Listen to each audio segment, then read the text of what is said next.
Good morning, everyone. Thank you so much for being here. I know we're waiting on a couple of council members. Madam Clerk, you ready? Good morning, Madam Mayor. Give us just a second to get everything running and we'll be ready to go. Sure. That doesn't mean you're good. Okay. Sorry. We're close to being official. It wasn't my place.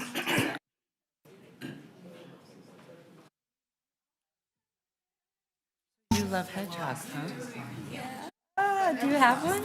I used to. You used to? Are you going to get another one? Like to take care of.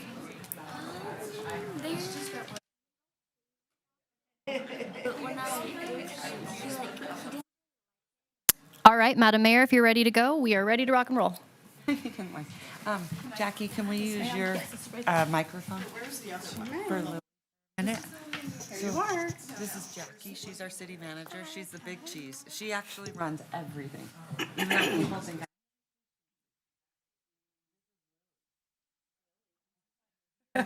Blue means it's off. Green means it's on. I'm gonna turn it on when you're ready. Good job. All right. Good morning, everyone. Thank you so much for being here. To kick off the meeting, I am very excited. I have a very special guest, Mayor for the day, Lily Blackburn. Nice to meet you. And many of you probably know Chaz in our community. He does a lot of work in hospice. And I was fortunate enough to meet Lily at an event.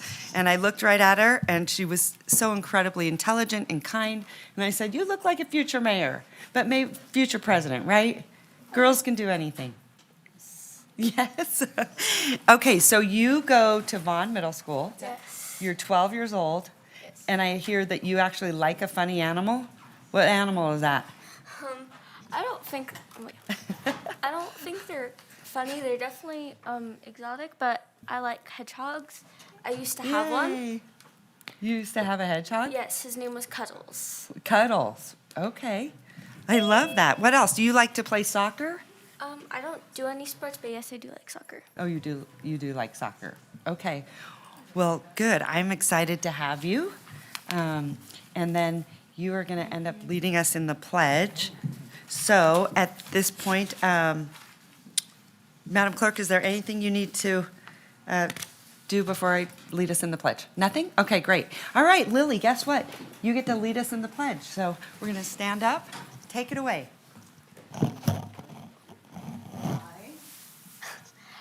I pledge allegiance to the flag of the United States of America and to the republic for which it stands, one nation, under God, indivisible, with liberty and justice for all.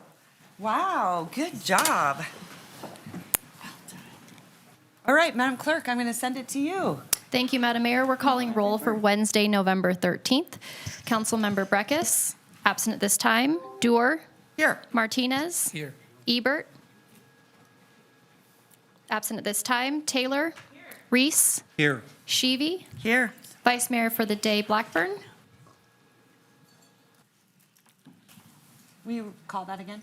Vice Mayor or Mayor for the day, Lily Blackburn. Here. Thank you, Madam Mayors. You do have a quorum of the Reno City Council. Okay, thank you very much. All right, I'm going to send it. I think we have a couple of proclamations, correct, Madam Clerk?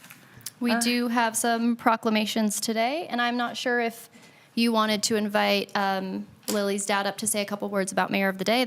You're also welcome to do that as well. I actually am. I thought we would read proclamations, Great. and then we can. And just for the hand record, the meeting over to Lily. Councilmember Ebert is present online, and Councilmember Taylor, if you'd like to take it away for your proclamation today, it's all yours. Thank you. Vice Mayor, would you like to join me at the podium?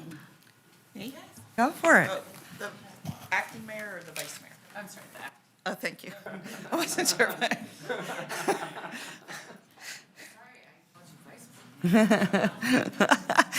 Lots of responsibility there, Lily. Don't worry about it. Not a stressful job at all.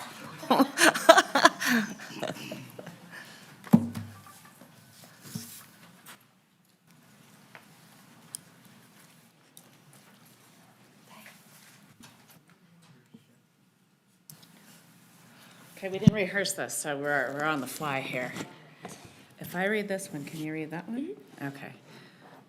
Whereas National Homeless Youth Awareness Month was designated by the U.S. Senate in 2021, with November being the time to acknowledge the 2.5 million youth per year across the United States experiencing homeless, and the U.S. Department of Housing and Urban Development found that on a single night in 2023, more than 34,700 people under the age of 25 experienced homelessness, a 15% increase from 2022. And whereas homeless youth in Nevada are particularly vulnerable to countless dangers, including physical and sexual assault, mental and behavioral health issues, and a heightened risk of trafficking, and Whereas the city of Reno is committed to addressing homelessness throughout comprehensive initiatives that include outreach services and resources to support youth and families facing housing insecurity. And whereas the Eddy House in Reno served 511 youths, provided 16,489 bed nights, and provided 1,020 counseling sessions in 2023, and is Nevada's only nonprofit dedicated specifically to ending youth homelessness by providing any young person the support and life skills necessary for sustainable independence, and you can say your name. You say now therefore. Now therefore, I, your name. Lily Yes. Blackburn, Yeah. Mayor, Mayor? of the Yeah. City of Reno of the day, do hereby declare November 2024. National Youth Homeless Awareness Month. Yay. Good job. That is fantastic. We have the folks here from the Eddy House and their incredible director. You want to say something? Yes, I will. For the record, my name is Trevor Macaluso, and I'm the Chief Executive Officer of the Eddy House, and we are so appreciative of what the City of Reno is doing to support Eddy House and to mark November as National Homeless Youth Awareness Month. We look forward to future opportunities to partner together.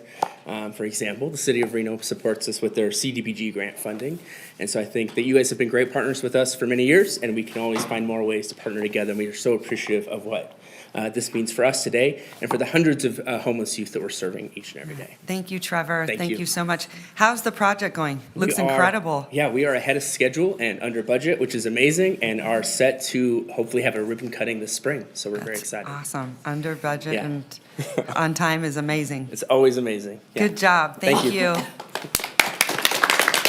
Can we do a photo?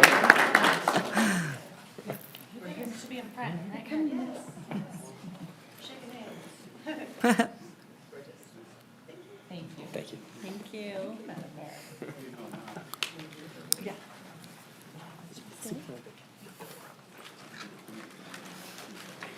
All right, Madam Clerk, sending it back to you.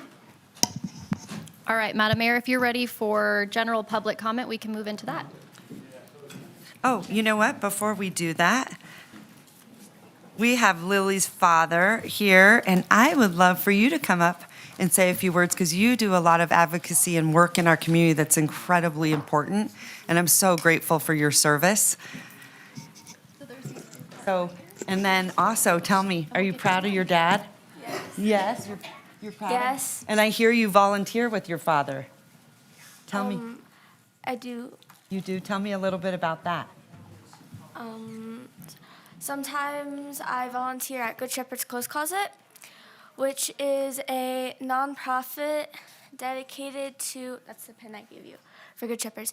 It's dedicated to giving people, not just homeless people, but like low-income families, like clothes and like some other stuff. Wonderful. Wonderful. Are you proud, Dad? I'm extremely proud, and I just want to thank you, Madam Mayor, and the City Council of Reno for having Lily.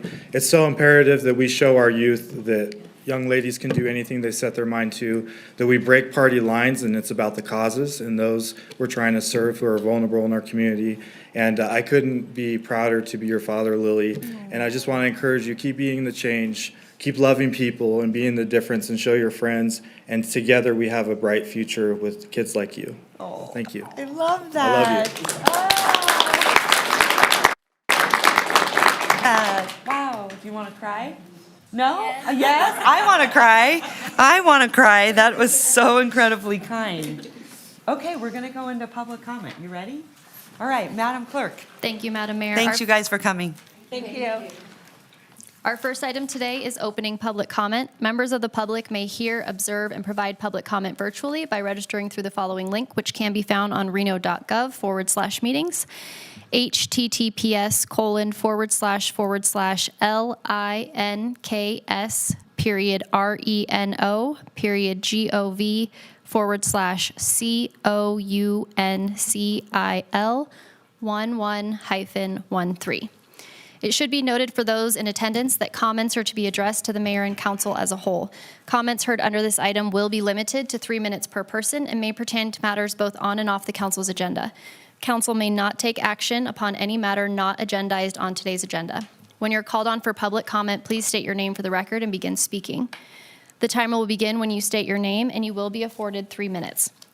For those participating in chambers, in accordance with Council Rules 6.3.11, while in this room, please be respectful. Disruptive behavior from audience members like clapping, yelling, whistling, etc., which impede the meeting, may result in a warning issued by the presiding officer, and if the behavior continues, you may be removed from chambers. If you're an attendee in the Zoom meeting and would like to make public comment, please raise your hand at this time. And for those making public comment, the microphones will pick you up. You don't need to adjust them to hear you. Our first public commenter today is Chaplain Chaz Blackburn, followed by Andrea Pelto, followed by Terry Brooks. Well, good morning. I'm Chaplain Chaz Blackburn, and I'd like to just address about some of the causes. We have a really exciting announcement. I'm the Vice President of the Circle Life Hospice Foundation, which opened up the first hospice guest house in all of Nevada on June 9th. We've now served, as of the records for October 29th, 17 families. We've had to turn away 94. At that pattern, we have about 372 families that need to be served at end of life in the most critical need. And so we are launching, under the advisement of the Northern Nevada Community Foundation, our campaign build-out plan, which will allow us, once we raise it, to have 10 additional beds and a first-of-its-kind grief and trauma resource center by the Circle of Life that we've ever seen in this community. A lot of addiction and suicide rates and the mental health crisis, there's a lot of roots of loss. And so this will have every demographic, parents who've lost children, children who've lost parents, and it will also have hybrid options so we can serve all of Northern Nevada. But in regards to this, we need the support of the City Council of Reno, as well as Sparks and Washoe County. We are excited to be doing a radiothon to start to raise money in February at Good Shepherd's Clothes Closet. We would love for every single one of you to come and interview. This is affecting a lot of Renoites. This provides 24-hour care at the Circle of Life Guest House and truly a community aspect. When we open up the build-out, we will turn the original pilot that's in front of that land that we're currently using into a pediatric sanctuary for families who are losing children to get that 24-hour support in a different way that we've never had in our region. We will also be able to serve the majority of the 352 seniors and their families that are in critical need. I'm also the president of Good Shepherd's Clothes Closet. I know that Executive Director Dave came out and spoke. We partner with Eddie House. We partner with many organizations like Bristol Cone and Reno Works. We also need some support for that organization. I know that Councilman Reese had said he would like a tour. I would love for every single one of you to come and get a tour. This is affecting a lot of people in Reno, and these are nonpartisan issues. And so we have to come together, and now that the election's over, we all need to work together for Northern Nevada in these causes. And lastly, I just wanted to say that the Great Basin Chaplain Corps has expanded to 33 teams, ranging from law enforcement, fire, human trafficking, recovery teams, and we're excited to partner with new partners like the Washoe County and different other organizations, and so there will be more press releases about that. But again, thank you for the honor to be here. Thank you for the honor for Lily to be a part of this and be able to see the great work that's being done, the tough work that's being done, but the necessary work that's being done, and I thank you all. Have a Chaz, good day. thank you so much for your service. It is tremendous what you do. Absolutely incredible, incredible. Andrea Pelto, followed by Terry Brooks, followed by Paul White.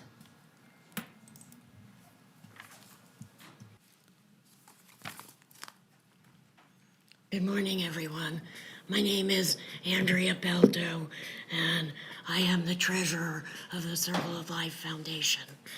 And so I just want to, echo what Jazz said about, the needs for the guest house. The people that I've met and the stories that I've heard. We had a 97-year-old woman who was abandoned by her family, and she had nowhere to go. Her family just dropped her off at urgent care and said, she's your problem now. And so we were able to take her into the guest house and, and give her, lots of love and caring, for her final days. We also had, the age range was from this woman down to a 47-year-old archaeologist whose family lived all over the country. And I had a conversation with his mom, and she was so thankful to be able, to be at the guest house. His sister was able to put up a cot and stay with him 24/7 for his last few weeks. And the mom slept on the couch, and the uncle slept in the recliner, and the whole family was able to be together. So, because the mom said, everywhere else we checked, they said, oh, come, 8 o'clock, you guys have to leave, and, you can come back tomorrow morning. Mm-hmm. And, that's not the way we operate. That's not the way, we want people to spend their final days. So, on Thursday, March 20th, at 3 p.m., so we will be holding our guest house ribbon cutting, and we would like for all of you to come and attend our ribbon cutting. It will be held at the Reno Public Market. Oh. So, and again, we need to get the word out, and we need to get everybody to work together. Caregiving, we supply 24-hour caregiving services, which runs almost approximately $30,000 a month. Yeah. And so, we really need everyone's support and buy-in to keep this going. Yeah, absolutely. Andrea, and I know you have just been such a champion, and the work that you guys do is unmatched, because I don't think people realize many people that you take care of have no family left. So you give them a lot of dignity and love, and it's just such a sense of pride. I'm so grateful for you guys. Please count on us to be there, your radiothon, however we can help you. A lot of communities don't have anything like this. So we are just very, very fortunate. But Andrea, thank you for being such a champion. You have been for a long time, and you do it very quietly. So you're very humble, and we appreciate you. Are you proud? Yes? See, you got a lot of good people in your corner, huh? Yeah. Thank you so Thank you, much. Andrea. Thanks so much.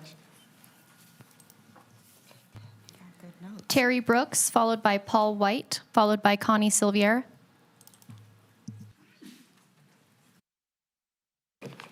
Good morning. It's me, Terry Brooks, again. And today I'm addressing discrimination against some people because of their ways of communication. Some people discriminate against others because they don't appreciate how other people might tend to communicate. Different people use different gestures when they communicate, but some people are offended by some gestures that they may wrongfully mistranslate. Different people, when they are speaking, use different facial expressions, but some people see some of them as ways of aggressions. Some people, when they speak, refuse to ask other people questions, while some people, when they listen, refuse to answer other people's questions. Some people, when they speak, will not look people in the eyes. That's a common practice for some, while it's one that some people despise. Some people with hearing problems read lips and stare you in the face, while some people do not like it when others look them right in the face. Some people speak with a high pitch, while others speak with a low voice. Why discriminate against either one? That is their own choice. Everyone communicates in their own special way, so it may come out different in what they say. I have often been criticized for the way I speak in rhyme. That's just the way I want to speak, so I just do it all the time. I have often been made fun of because of my accent, but when I am, I just smile and then I exaggerate my accent. Everyone has Sounds like you, Jackie.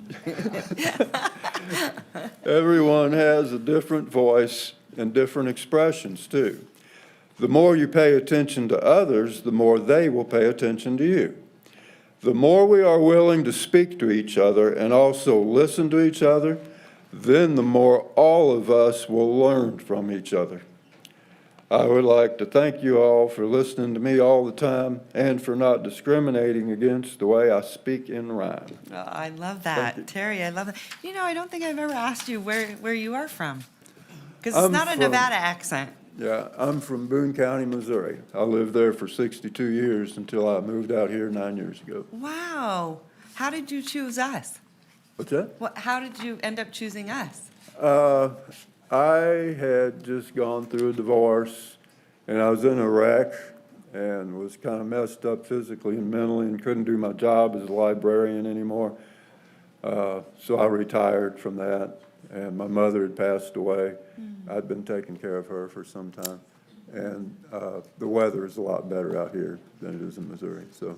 And do you have friends out here? My sister and her family have lived out here since the 1980s. Wow. Okay, that's good to have family and friends here. Yeah. But we're glad you're here. Thank you so much. Glad to be here. Thank you. Don't they say Missouri? Missouri? They say Missouri. Well, I know, but there's like a little accent sometimes they throw in there, right? Like Nolans? Instead of New Orleans, it's Nolan. Yeah. All right. Thank you so much, Terry. Thank you. Love it. Where are we at on our chapters? This is chapter 42, and just so you know, I've only got 4 more chapters to go Okay. for this book, and then I've already written Then we got to another start a new one. one. Okay. Thanks, Terry. Paul White, followed by Connie Silviera, followed by Joseph Schmidt. Paul White.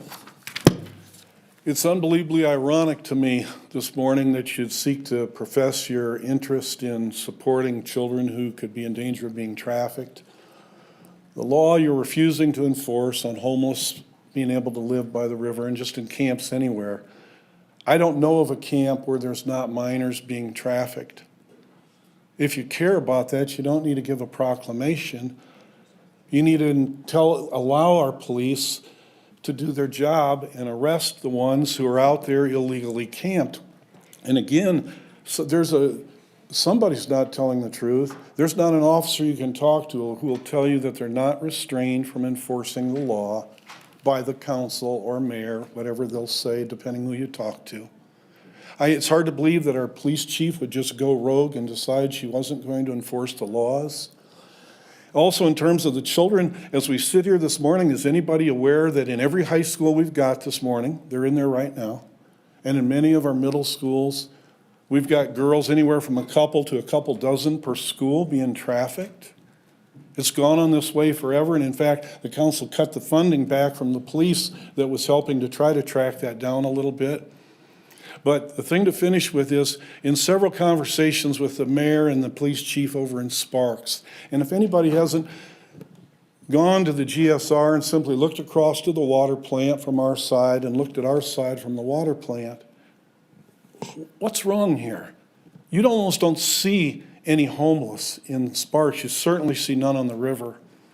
Coming down from Center, down past the library this morning, there's so many homeless guys ready to get in and just take over the library today. No parent in their right mind would go in there. This beautiful little plaza right out here is just packed already with guys who would keep anybody decent from hanging around there all day. And so what's Sparks doing? They're just enforcing the law. And they care about them. They offer them help. If they don't want it, they say, we care, but we're going to ticket you and you'll end up in jail. And I don't talk to a homeless person who doesn't respect and actually like the Sparks people, the cops, for how they treat them. I don't meet one, sadly, because I've got a lot of cop friends in Reno. I don't know one homeless who doesn't hate the Reno cops because all they can do is yell at them. They can't ticket them. They just performed a cleaning service the other day on our side. They just went over, told them to leave, took all their garbage out, and then they could come back after the cleaning session. Last thing I'd leave with you, Mayor Lawson said he's invited every one of you, plus our police chief, to come over and do a ride-along with his police who handle the homeless and see how they do it. He's invited every one of you, and I asked him how many of you had taken him up on it, and he said none. Please consider doing this. Thank you, Mr. White. I'm happy to meet with you. I will make sure that we do that. I just want to remind you, there are no services in the city of Sparks, so they all come, everyone brings their people that they interact with over here to the city of Reno to get services. So I want to remind everyone of that we are the ones that are providing services, not the city of Sparks. So this is where they get help. Well, So thank you. We do need to talk. I would call Thank you, you. you have to call me because your number's not listed. Well, that's a good thing, probably. No, Thank you. as a mayor? Madam Mayor? Absolutely. It Madam Mayor? is listed by law. You have to list everything. It's all online. Madam Mayor? Yes. Anyway, This is Councilmember Ebert. Yes. Can I make a comment? Hello? go ahead. Oh, I was just gonna say that, I have taken a police ride-along in Reno, and I've seen how our police officers interact with the unhoused in our area. And I've seen they treated them with dignity. I've seen the unhoused refuse services. We are not going to haul people away against their will. And I personally have not received an invitation from Mayor Lawson. So he has my phone number. I have his. I'll call him and speak with him. But I have taken police ride-alongs in Reno, and I'd be more than happy to do it in Sparks. But I just want to reiterate, I have not received an invitation from Mayor Lawson. And so thank you. All right, thank you so much. And I don't think any of us actually have received any invitation. All right, moving right along. Thank you. Connie Silviera, followed by Joseph Schmidt, followed by Joe McVickers. Good morning. Thank you for letting me speak today. I believe you all have my handouts.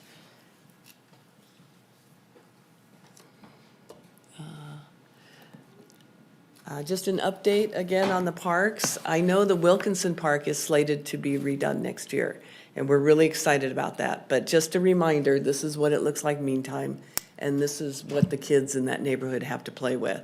And so if anything, perhaps when the scheduling starts coming up for this park, if the playground could be the initial beginning of it, so that could kind of get moving the fastest, the neighborhood would really appreciate it. And again, the update on Pickett Park, I talked to Nathan Ulott, and he informed me that the pieces are on order. What concerns me is that when I started this process with Liston Park, the parts were on order for well over a year. And so I just want to make sure that I keep reminding you, if there's any way to expedite these parts or get them moving, that would be great, because this has been like in this condition for years. And on that same note, I'm sure you all saw this news article recently in October where there was a shooting at Pickett Park. And like I keep saying, if we let them in disrepair, the homeless do move in, and that's a whole nother problem. So I just want to remind everybody that the importance of getting this back on track as soon as possible so the families keep coming. And not that it fixes any of the homeless problem, but, it's something to think about. And so I just wanted to update you on that, make sure it's still fresh in your mind in case you're in a meeting and anything comes up.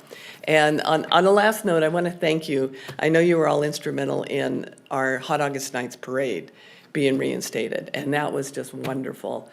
We really appreciate it. The community appreciates it. But on that same thing, I noticed that you guys had a special meeting planned for that where you would discuss all of that stuff. And I was hoping to come, but it got canceled. Yeah. So I'm just hoping that it's still We will on the reschedule. books. You are going to Yes. reschedule? It fell on a weird time with other special events districts, and Oh, so okay. none of them could be here. So we really wanted to make sure that we chose a date that is Oh, good. going to get a lot of attendance. Okay, well, I'll Yeah. keep watching the schedules for that, because I definitely want to come and see. But again, thank you. We really appreciate it. If you could just provide your email address, I will make sure Brian reaches out to you when we reschedule it. Okay. And thank you so much. First of all, I don't understand why it takes a year to reorder a slide. Nathan, maybe you can help is us he with here? that. That seems crazy, but I don't know if some of that stuff, if every municipality is ordering at the same time or how that works. But I would also think we should remove the ones that are broken because A, it sends a really bad message, but what if someone uses it and gets hurt? It's dangerous. So Nathan, maybe Yeah. a little update here. Yeah, thanks for the opportunity. The challenge with our system, and I don't want this to be an excuse, but the challenge with our system is they have to be fabricated because our playgrounds are so old that they don't carry them in stock. So they have to literally be fabricated and printed off and To then the shipped out. schematics of, yeah. And so when we close a playground, and Connie, I want to check in with you like we always do, but when we close it, if we take the slide off, then you have these posts sticking out of the ground. So we try to board it up at the top. And so that's one of the challenges, but we'll work on getting them off and see if there's a way to make it safe in the meantime without having the slide be an attractive nuisance where a kid would climb up and maybe slide back down. So Yeah. we'll work on See, that. see, some entrepreneur out there should invent something that goes over the slide, so then it becomes sort of a new surface, like they do, like with bathrooms or something. It's a good idea. Yeah. There's an idea for entrepreneurs. Thank you so much. I appreciate you so much. Keep coming back. These updates are really good. All right, thank you. Joseph Schmidt, followed by Joel McVickers. I'm Joseph Schmidt, and I'm here today because I got appointed by the city CFO, Vicki Van Buren, to serve on the Financial Advisory Board. And so I just want to come and introduce myself. I just recently finished the Reno Constituents Institute, where I learned about Good. this program. It's a wonderful program. Thank you for having that. I've lived in a lot of different cities, and I've never heard of any program that takes you behind the scenes. And so I spent 12 weeks with about 35 of my community members, going behind the scenes, meeting with the different organizations that help run the city, all the great people doing great work. And so I learned of this opportunity, and I immediately wanted to get involved. So I moved to Reno in 2019. I'm from the Midwest originally. I'm a bit of a nomad. I've traveled around a lot in my life, but as soon as I moved here, I love the place, and I feel like it's the land of enchantment. And I immediately bought a house and called this place my home. And so I started getting involved in some of the community organizations, Bees for Vets, which takes first responders and veterans with TBI and traumatic brain injury and helps them to learn beekeeping to get through their challenges. Help Save the Bees Foundation, which is also involved in the community. And so that led me to, again, the Reno Constituents Institute, and just opened me up to the city of Reno and all the great things going on. And I would be honored to serve the people of Reno on the Financial Advisory Board. And thank you for your time. I love this. Thank you for coming and introducing yourself. You're And I'm welcome. so glad you did RCI. You know, it's hard to get into RCI. It's got a wait list, and it's been so popular. And at one time, right before I was elected, the city wanted to get rid of it. Yeah. And I'm so glad that you came and you recognized it, because the people that put it on and the staff that show you around at all departments and the inner workings, a lot of people really don't know. And I think it's a really great opportunity to show exactly how the backside of a city works. And I'm super grateful that you came to recognize that, because I don't think the people that are putting it together get enough praise. But they Yes. love it. And so that means you got to run for office next. Yeah, well, let's see. One step at a time. Yeah, there you go. But thank you to Noemi. Thank you. She, Noemi's great. Yeah, she did a wonderful job, I love that. managing the program. And I really do commend you guys on having it. And, it gives you a good insight into what it takes to run a city, and it's not easy. And so all the emergency responders, the fire department, the police department, the waste management, the new, we got to tour the new Moana pool, which is beautiful, a beautiful facility. Just so many great things going on here, and I'm just honored to be a part of it. And I thank you again for the opportunity. Well, we're honored to have you. Thank you, Mayor. Appreciate it. Thank you. Joel McVickers, followed by Lacey Shea.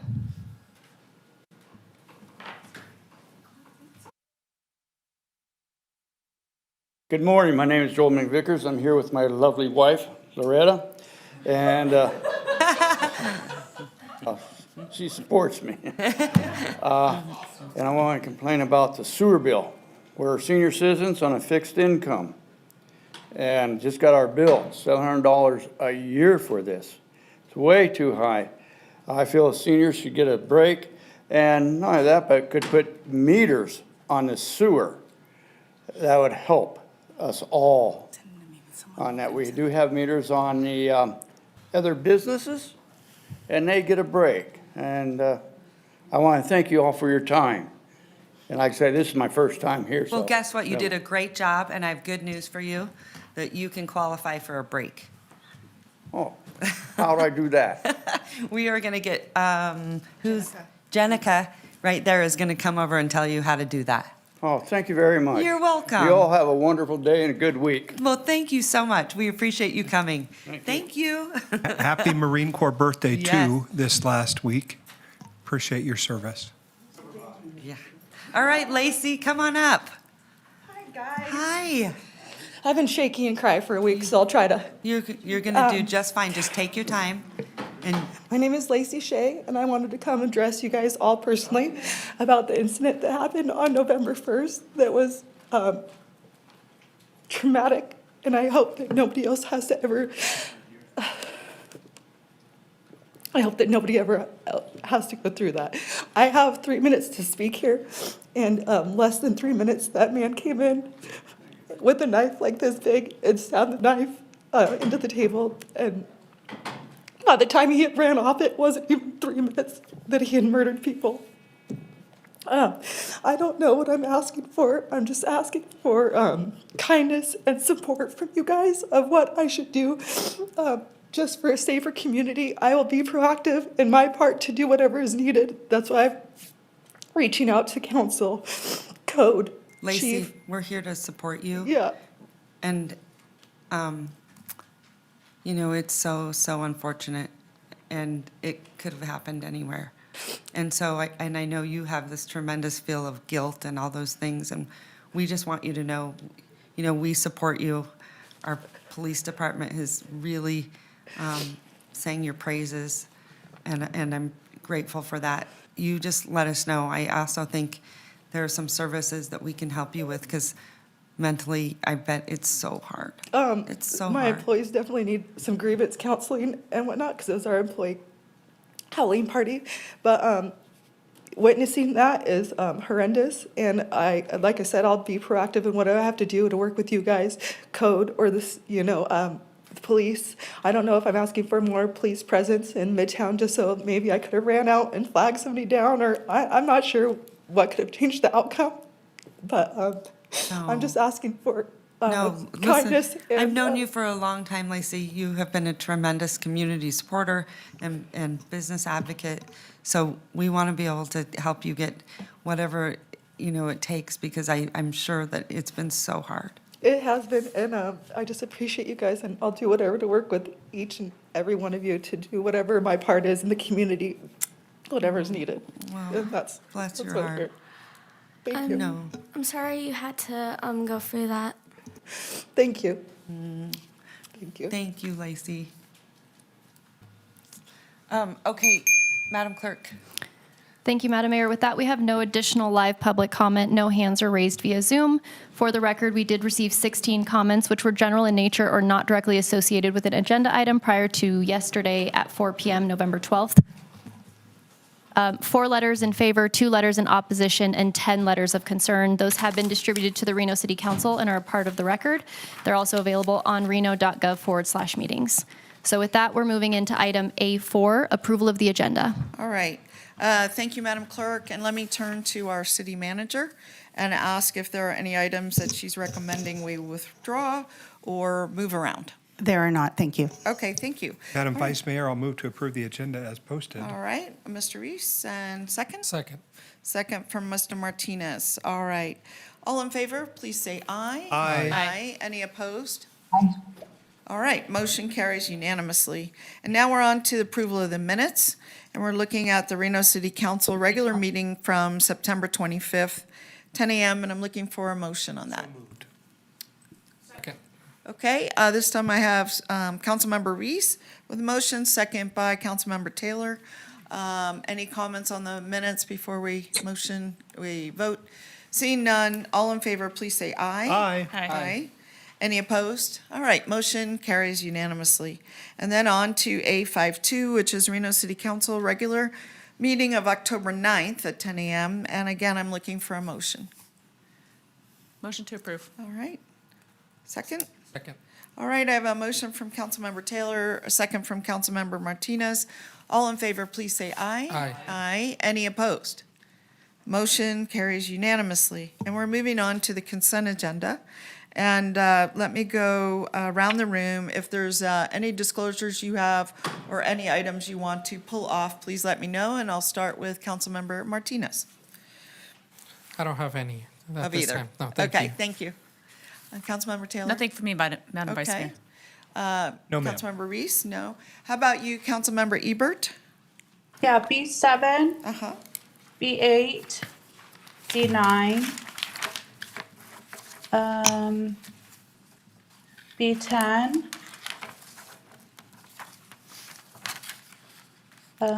just one second here. I believe, yeah, that's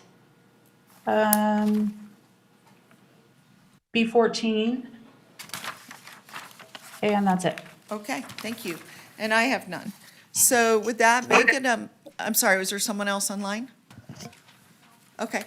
With that, may I get a motion to approve the consent agenda? The items that were not pulled. Motion to approve. Second. All right, so I have a motion from Councilmember Taylor, second from Councilmember Martinez. All in favor, please say aye. Aye. Aye. All right, any opposed? All right, motion passes unanimously. Now we're going to move over to the items that were pulled. And the first item I have that was pulled was B7 by Councilmember Taylor. No, by Ebert. I'm sorry, by Councilmember Ebert, excuse me. Good morning. And I have a, Councilmember Ebert, did you have questions for staff? Just if we can get a presentation on what this benefit plan covers. Just want to make sure that this is considered a qualified plan, just in case, we have employees that are enrolled in our plan that turn 65 that maybe are not signing up for Medicare because they're enrolled in City of Reno plans. I just want to make sure that this is qualified coverage so that if they retire from City of Reno, that they won't have any penalties for joining Medicare later. So just want to make sure that this is a qualified plan and kind of get an overview of what the plan kind of does for the City of Reno. Okay, good. absolutely. And I do have a presentation today. So for the record, my name is Angela Davis, and I am your benefits manager here at the City of Reno. So thank you for having me. So when we have it come up. Okay. What I'm here to speak with you about today is the renewal of our Maxer Plus Pharmacy Benefit Manager contract. We have been with Maxer Plus for our pharmacy benefit since 2019, and so it is my pleasure to bring you this renewal today. It is from our self-funded medical plan, and I can say right up front, it is credible coverage. So at age 65, that would be credible coverage, Part D coverage. All right, let's see. Okay, so I'm sure you all had the opportunity to review the staff report. And so with the potential of significant savings, this renewal does align with our strategic plan under fiscal sustainability imperative. And so our pharmacy benefit manager is Maxer Plus. This is carved out from the health plan. And so when we say carved out, it's kind of separated out so we can better utilize the expertise of this particular benefit manager to fulfill some of our top priorities, which is compliance with the FDA regulation. As you know, a lot of pharmacy benefits are covered by FDA regulations, and all of our adjudication of pharmacy claims would be performed by our pharmacy benefit manager in compliance with those FDA regulations. They also provide other services, which include working with pharmacy companies to obtain rebates, refunds, pricing, which keeps our costs low for our folks. They do some patient-facing activities, but really give us that expertise to manage the pharmacy benefit and the cost containment that we are looking for. As we know, costs for pharmacy is going up, and that's one of the fastest climbing costs of our medical benefit plan. So this renewal does not change any of the plan parameters. It's the same pharmacy plan as before. And so we're really happy to not have to amend any of those plan parameters and reduce benefits to maintain that cost containment for our folks. It is the same benefit. We get additional cost control. With Maxer Plus, we have seen savings year over year. We went from the 22-23 fiscal year looking at a spend of $6.9 million. Last year, we saw a spend of $6.3 million. So we're seeing that cost control, although those prices are going up. And then with this 3-year contract, they are estimating our savings overall will be about $500,000 per year. So quite an opportunity for us.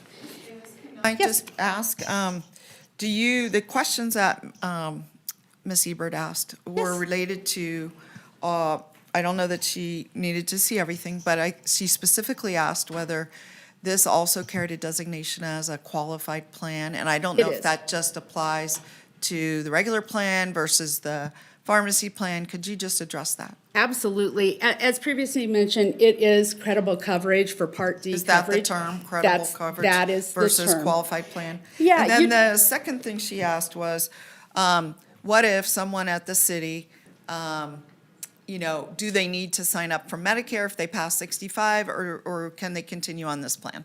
Yeah, as an active member, we would be the first payer. Okay. So in that regard, they can postpone signing up for Medicare as an active member. As a retired member, they would need to sign up for Medicare. Okay. Well, my understanding of that, though, is that they still have to register with Mm-hmm. Medicare.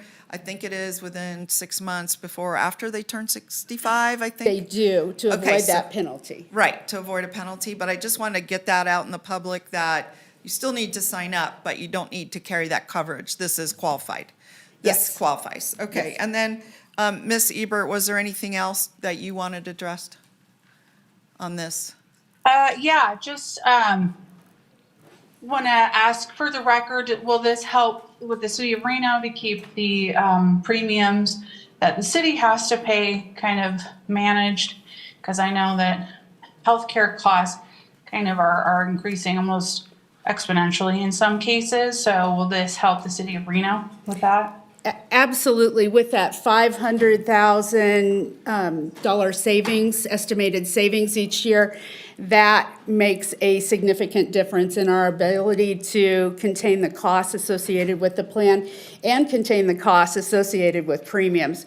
We did not raise premiums again this year, and I attribute that to great plan management through our finance department, through human resources, and through the work of our employees as well. All right, and it looks like on this slide that all the plans got very high favorable ratings for coverages, and then is there more you wanted to share with us? Absolutely. We were recommended to initiate a benefits survey, and so we did initiate an anonymous benefit survey for this plan year. Although it is still open, it is trending with favorable ratings for all of the coverage. 5 was being the best, so medical was at a 4.5.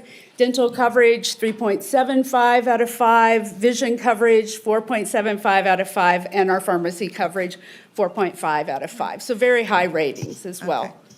Well, I don't want to cut you off, but here we are at the motion, and let me ask Councilmember Ebert, did you have any other questions about the motion on the slide? No, and I just want to say thank you for the quick turnaround time on doing the survey for the employees. I appreciate that, and thanks for giving us the. I remember hearing that request, so thank you. Yeah, Thank you, Ms. absolutely. Davis. Did you have a motion for us, Ms. Ebert? Sure. Yeah. Oh, wait, I'm sorry, Can before I we just get there. ask one question? Yeah, Ms. Sheevy, Mayor Sheevy. Yeah, thank you so much. You have been amazing to work with. I absolutely love and adore you. You are just so responsive, Thank you. and I think, and you, seems like you have incredible passion for what you do. And it makes do. such a big difference, so thank you, thank you. Let me ask you this, because we go with a pharmacy benefits manager, correct? Do we have the option to not have a pharmacy benefits manager? We do. Best practices is that we Yeah. do carve that out just because of the level of expertise required. So they go in there and act like they are a negotiator, right? They do negotiate directly with pharmaceutical companies. Yeah. And then they have their own specialty pharmacy as well, which adds But they always greater say the cost. rate goes up with pharmacy benefit managers. Why is that? Do you know? You know, we have seen the opposite with our pharmacy benefit manager, and if you have a good one that's very transparent in their practices and prudent in how they're putting together the formulary, how they're structuring any of those pass-through refund, then you're going to see those savings. The big takeaway on the pharmacy benefit manager is definitely the compliance with FDA regulations. So, and as we see marketing efforts and different types of drugs coming out, their ability to maintain that compliance with FDA regulations is so important. Those change almost daily now. Okay, I appreciate it. I just worry because I think there are a lot that prey on companies and individuals, and I'm not a big fan. But I'm gonna, I guess I'm going to listen to your expertise on this because you know this space much better. I would just say, in the past, I've been super critical, so whoever we are using, you just gotta keep cracking the whip. They are excellent to work with. I can't say enough about how smoothly they take care of things. If everything clicked along as well as this benefit did, we would be. Okay. All right, well, that's good no, to I hear. just That have another hasn't been comment. our experience in the past, and since you've gotten here, it's really been a huge difference, so. Well, good, I'm grateful. glad. Thank you. Well, you're welcome. All right. Ms. Davis, I wanted to thank you to, at our briefing, myself and Councilmember Ebert, we discussed challenges that we'd had both with the pharmacy side, but also with the medical on our insurance. Yep. And I just wanted to thank you for jumping right in there. I don't know the resolution of my personal case, and I'm not asking for that now, but I know that you are available to our employees to help wade through all the paperwork, the bureaucracy, and help get the claims paid, and I think that's super important. So thank you. Oh, you're very welcome. All right, is there a motion from Ms. Ebert? Yeah, I'll make a motion to approve. Okay, and is there a second? All right, so we have a motion from Councilmember Ebert and a second from Councilmember Taylor. Any final comments or questions? Seeing none, all in favor, please say yes or aye. And any opposed? Motion carries unanimously. All right. Back to you, Mayor. All right, And we're thank moving you. on to item B8. Okay, thank you so much. Okay, we have to say goodbye to our guest because she actually she's got to go to school. Oh, my. Right? You need to go to school, huh? I would love it, Lily. Do you want to say some parting words? Thank you guys for this opportunity, and hope you guys all have a good rest of your meeting. Well, thank you very much. Let me ask you one question, because I try to ask everyone this question. If you could change one law, what would it be? Which we don't make laws here, but if you could. I'm not really familiar with Nevada laws. I guess I should be. You shouldn't be. Very honest. Just think about that in the future. If you could change anything, what would it be? Okay? Okay. All right. Well, thank you, Mayor, for the day. We appreciate you. Everyone give Lily a huge round of applause. Thank you, Chaz. Thank you. Thank you very much. All right. I have got gifts for you. All right, Madam Thank you, Madam Mayor. We're moving on to item B8, pulled by Councilmember Ebert. If you have questions for staff.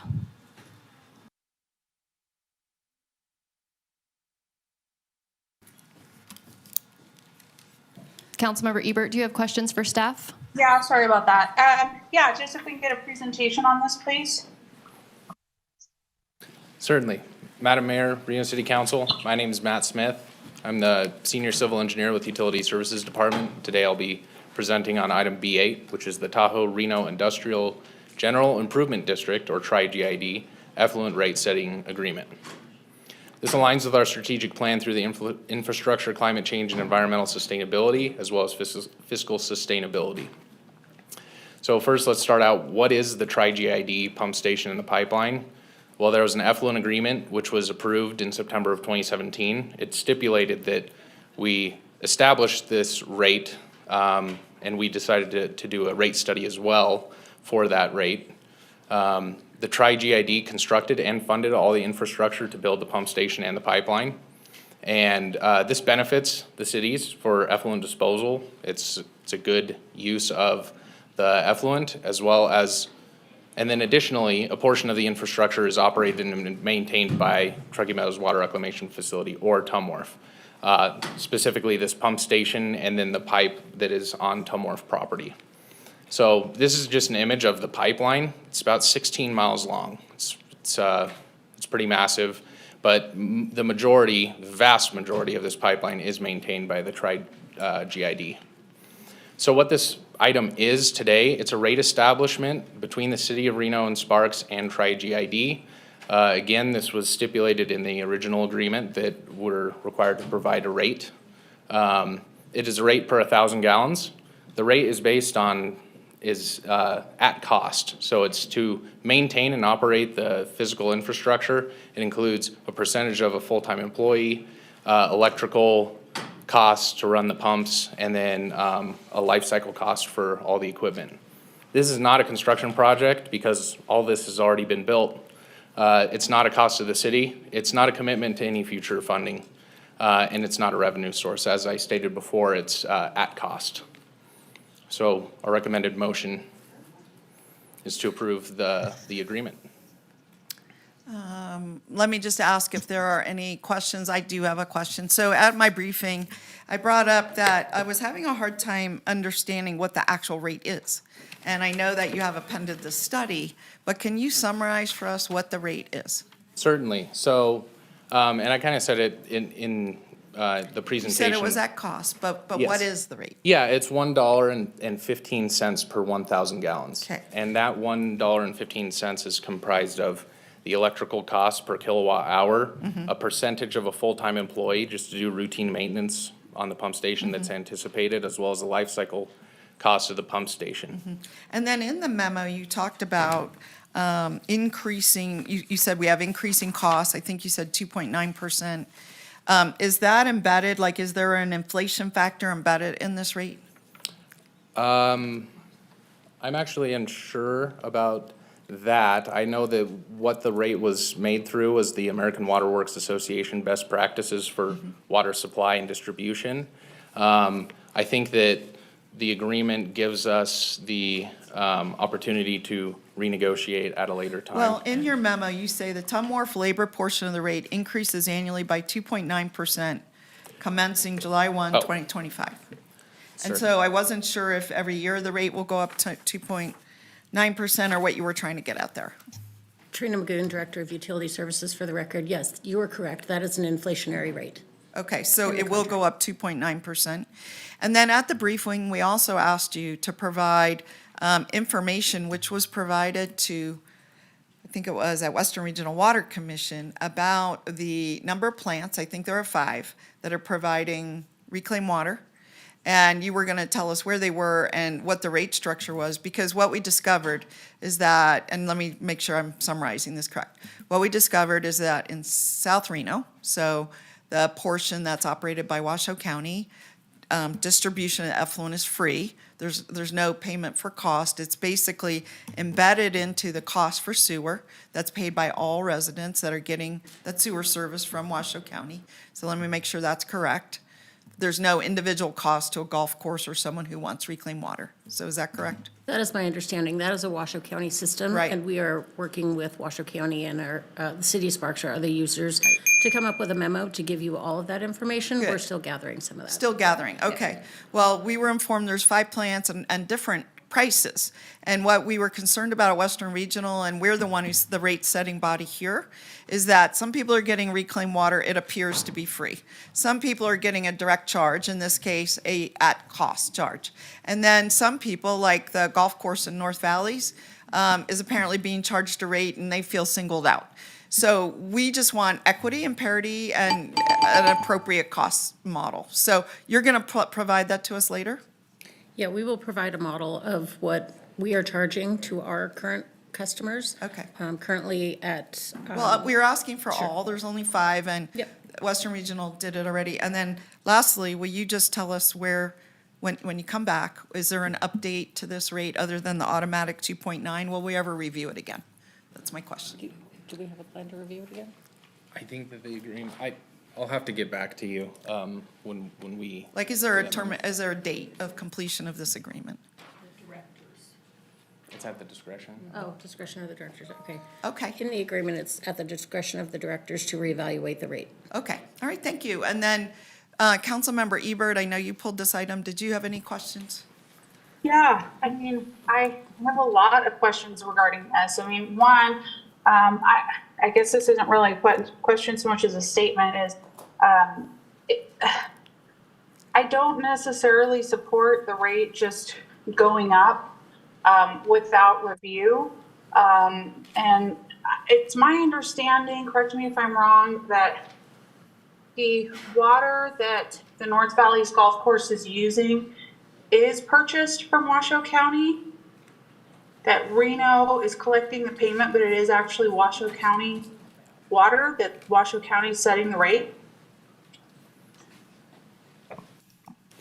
For the record, John Flansburgh, Regional Infrastructure Administrator.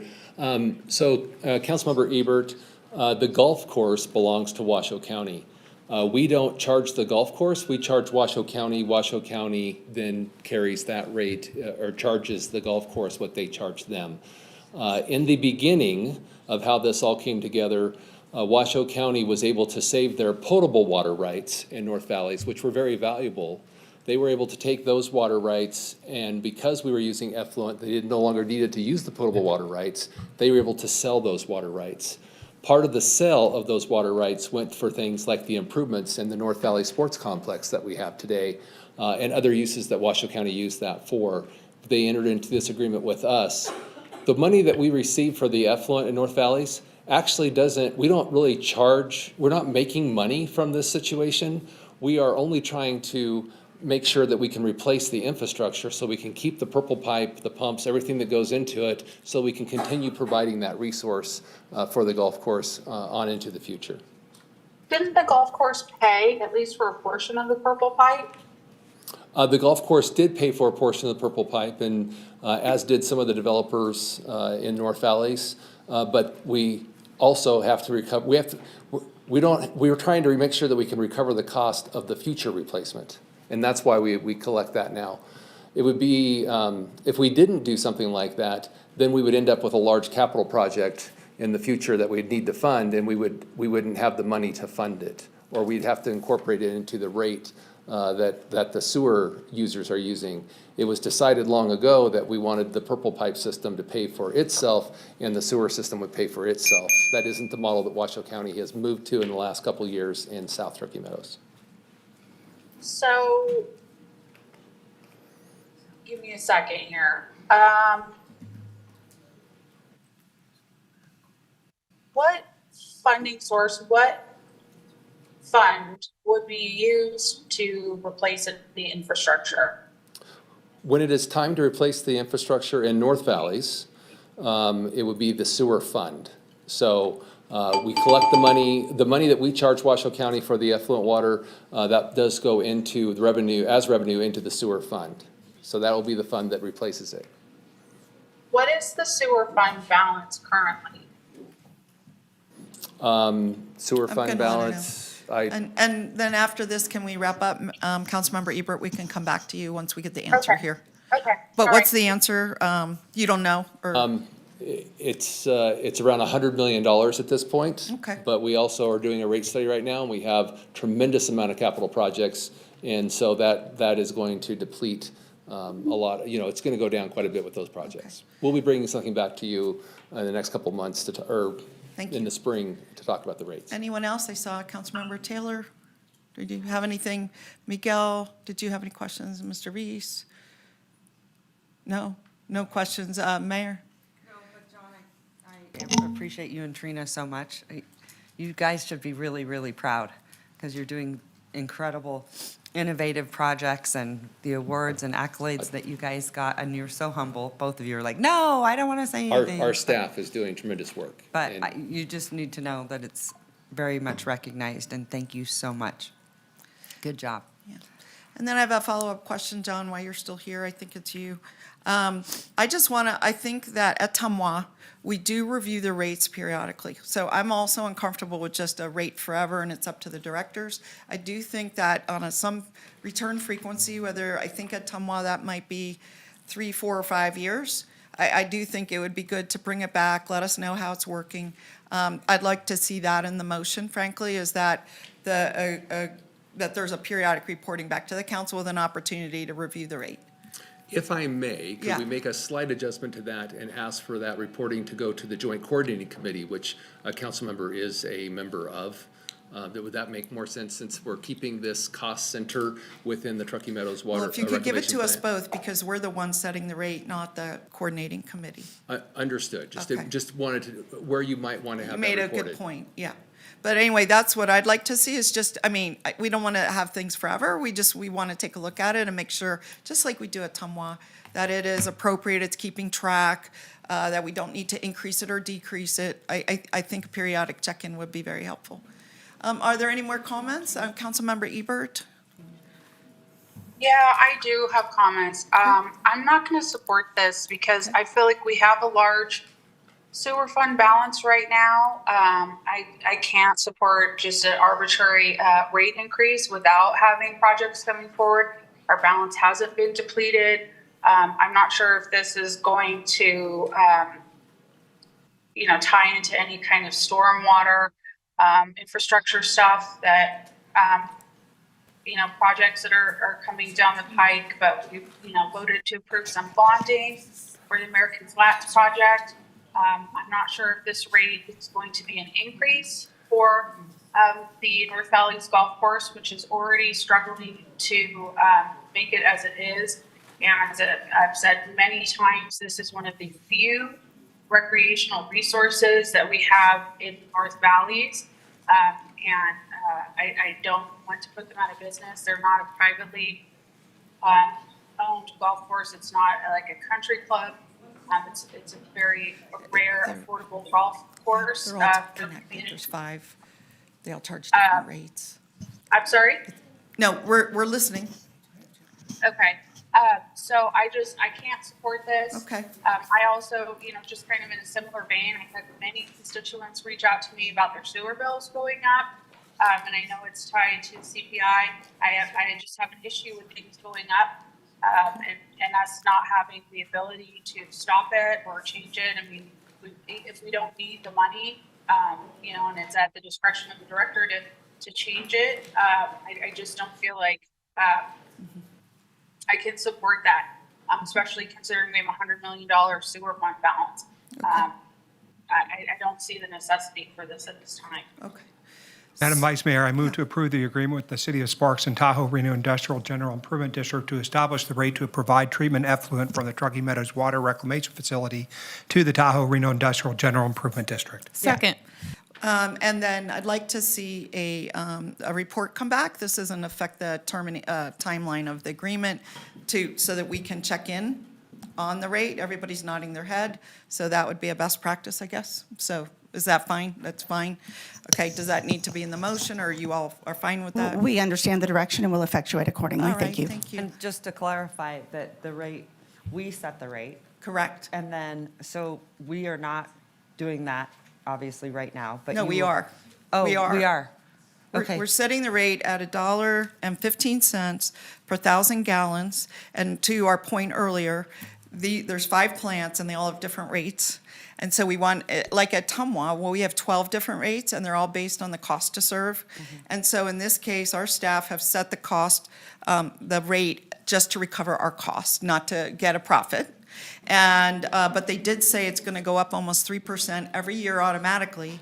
And so what we're asking for is rather than, that's what Councilmember Ebert was getting at, rather than having it just go on forever, we should review it and make sure it's working. And it's Susan Ballroth, Deputy Susan. City Attorney. Just for the record, this is not anything that customers of the city of Reno are paying. Right. So It's that's with regard to an agreement, exactly. negotiate agreement with the industrial center. Okay, that's exactly what I wanted to know. So what you're telling me, that it does not affect, it doesn't affect the citizens, it affects us at the city. No, it It affects doesn't, the it Story affects County. Story County. Story County, that's Yeah. where the industrial center is. I think it's naive to assume that a bill increase that any payer is not going to be passed down to any consumer. Including as I was sharing, my golf course out here. They're either going to have to increase the fees to a point where my constituents can no longer use the golf course, or they're going to go out of business. I mean, that's just a matter of fact. So, just acknowledge that this will likely put the only outdoor recreational facility in Ward 4 out of business. So I just want that on the record. Madam Mayor, I made a motion Yes, which and was seconded. I will call, Yeah, I've asked to please. call for the question. Yeah, so I'm calling it, we're going to vote. Discussion on the motion? We did have discussion. We're Okay. now voting. Thank you so much. All right. Okay, well, we're going to cut off discussion at this time. I mean, it was the mayor that asked the question. Go ahead. So all in favor, please say aye. Aye. Any opposed? Opposed? Okay, so motion passes 5-1. Okay. And so thank you. And Mayor, back to you. I think we're on item B9. Madam Mayor, we're on item B9. It was pulled by Councilmember Ebert. Does she? Okay. Councilwoman Yeah, Ebert, take it away. Can we get a presentation, please?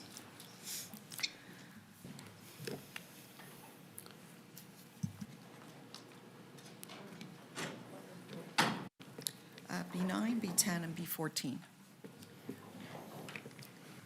9, B10, and B14.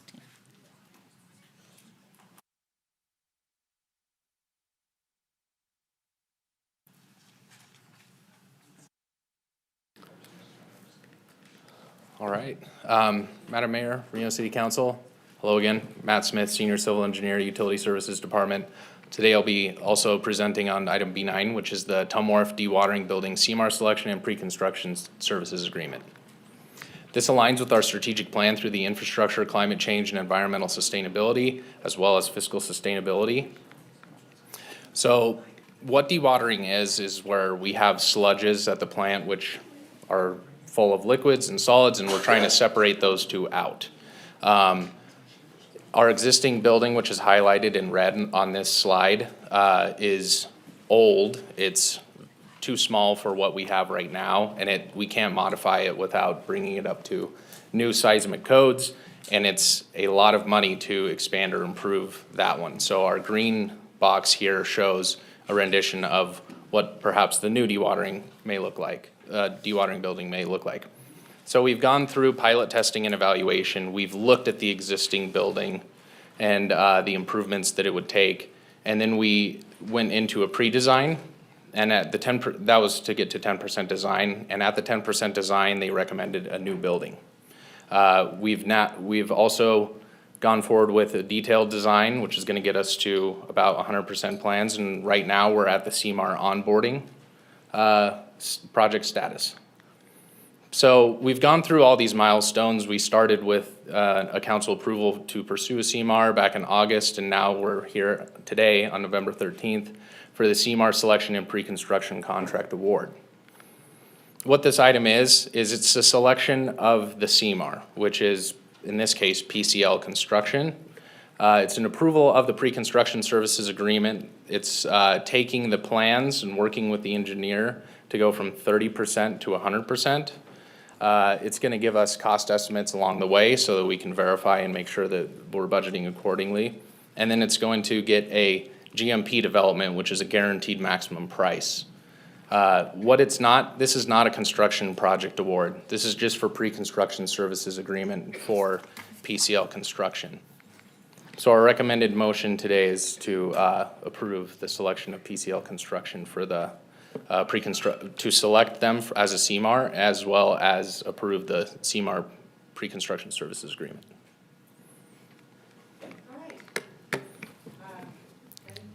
It was Councilmember Ebert pulled this. Yeah, I don't have any questions. I just wanted a presentation. I don't know if anyone else has questions. Okay, all right. Great. I can give you, or you can. Do you have a motion, Councilmember Ebert? Yeah, I'll make a motion to approve. All right, I have a Second. motion, I have a second. All those in favor say aye. Aye. All those opposed, motion carries. All right. Madam Mayor, item B10 pulled by Councilmember Ebert, if she has questions. Councilwoman Ebert. Can we get a presentation, please? Hi, Nathan Elliott, Parks and Recreation Director for the record. Thanks for the opportunity to share what we have going on with the River Rangers and to thank the county for supporting the process. So, and thank you all for your intergovernmental work to help bring this forward. So, what this item is a funding agreement with the county to bring $200,000 of ARPA funding into the Reno River Ranger program to fund an additional position over the next 2 years. So just briefly, there's some agreement details.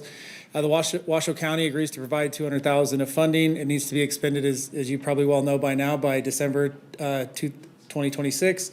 It'll allow us to have one additional River Ranger added to our team. And then reporting for this position will include reporting of non-compliance along Washoe County properties. So just having eyes along the river and recon along the river to support the entire river corridor through these positions as the county property goes in and out through our contiguous property. You can, if you're watching the pictures on the right, this is our River Rangers getting in the water there, removing looks like one of those race car carts that the kids love at Home Depot. So some of the key performance indicators are service request response, how quickly we can respond to them, and also how many that the Rangers put in to hopefully identify issues before the public has to identify them for us. Making sure that the areas are looked at and observed as they should be, rather than items that need to be corrected. Engagements, positive and corrective, will be tracked, including what warnings, citations, and exclusions are needed, service referrals, and then debris removal. It's a good match as the river goes through the county, and everybody in Reno is also in Washoe County. So it's a good regional partnership to continue to support a program that has been effective in the spaces along the river, and with additional resources could be more so. So with that, there's a motion. All right, any questions? Go ahead, Councilwoman Ebert. Yeah, I was just going to ask for a little more detail about what the position will do. I know we saw that picture, but what exactly do the River Rangers do? Sure. So the River Rangers have authority 350 feet on either side of the river to enforce civil infractions and also enforce our park regulations. So from an enforcement standpoint, they do that. They're also River Rangers are ambassadors downtown, helping get people connected with services, helping visitors get connected with programming opportunities and things like that. This additional position will allow for a double up on the weekends to allow for even greater support during our event season, and just to provide more of those services in a space where we didn't have them.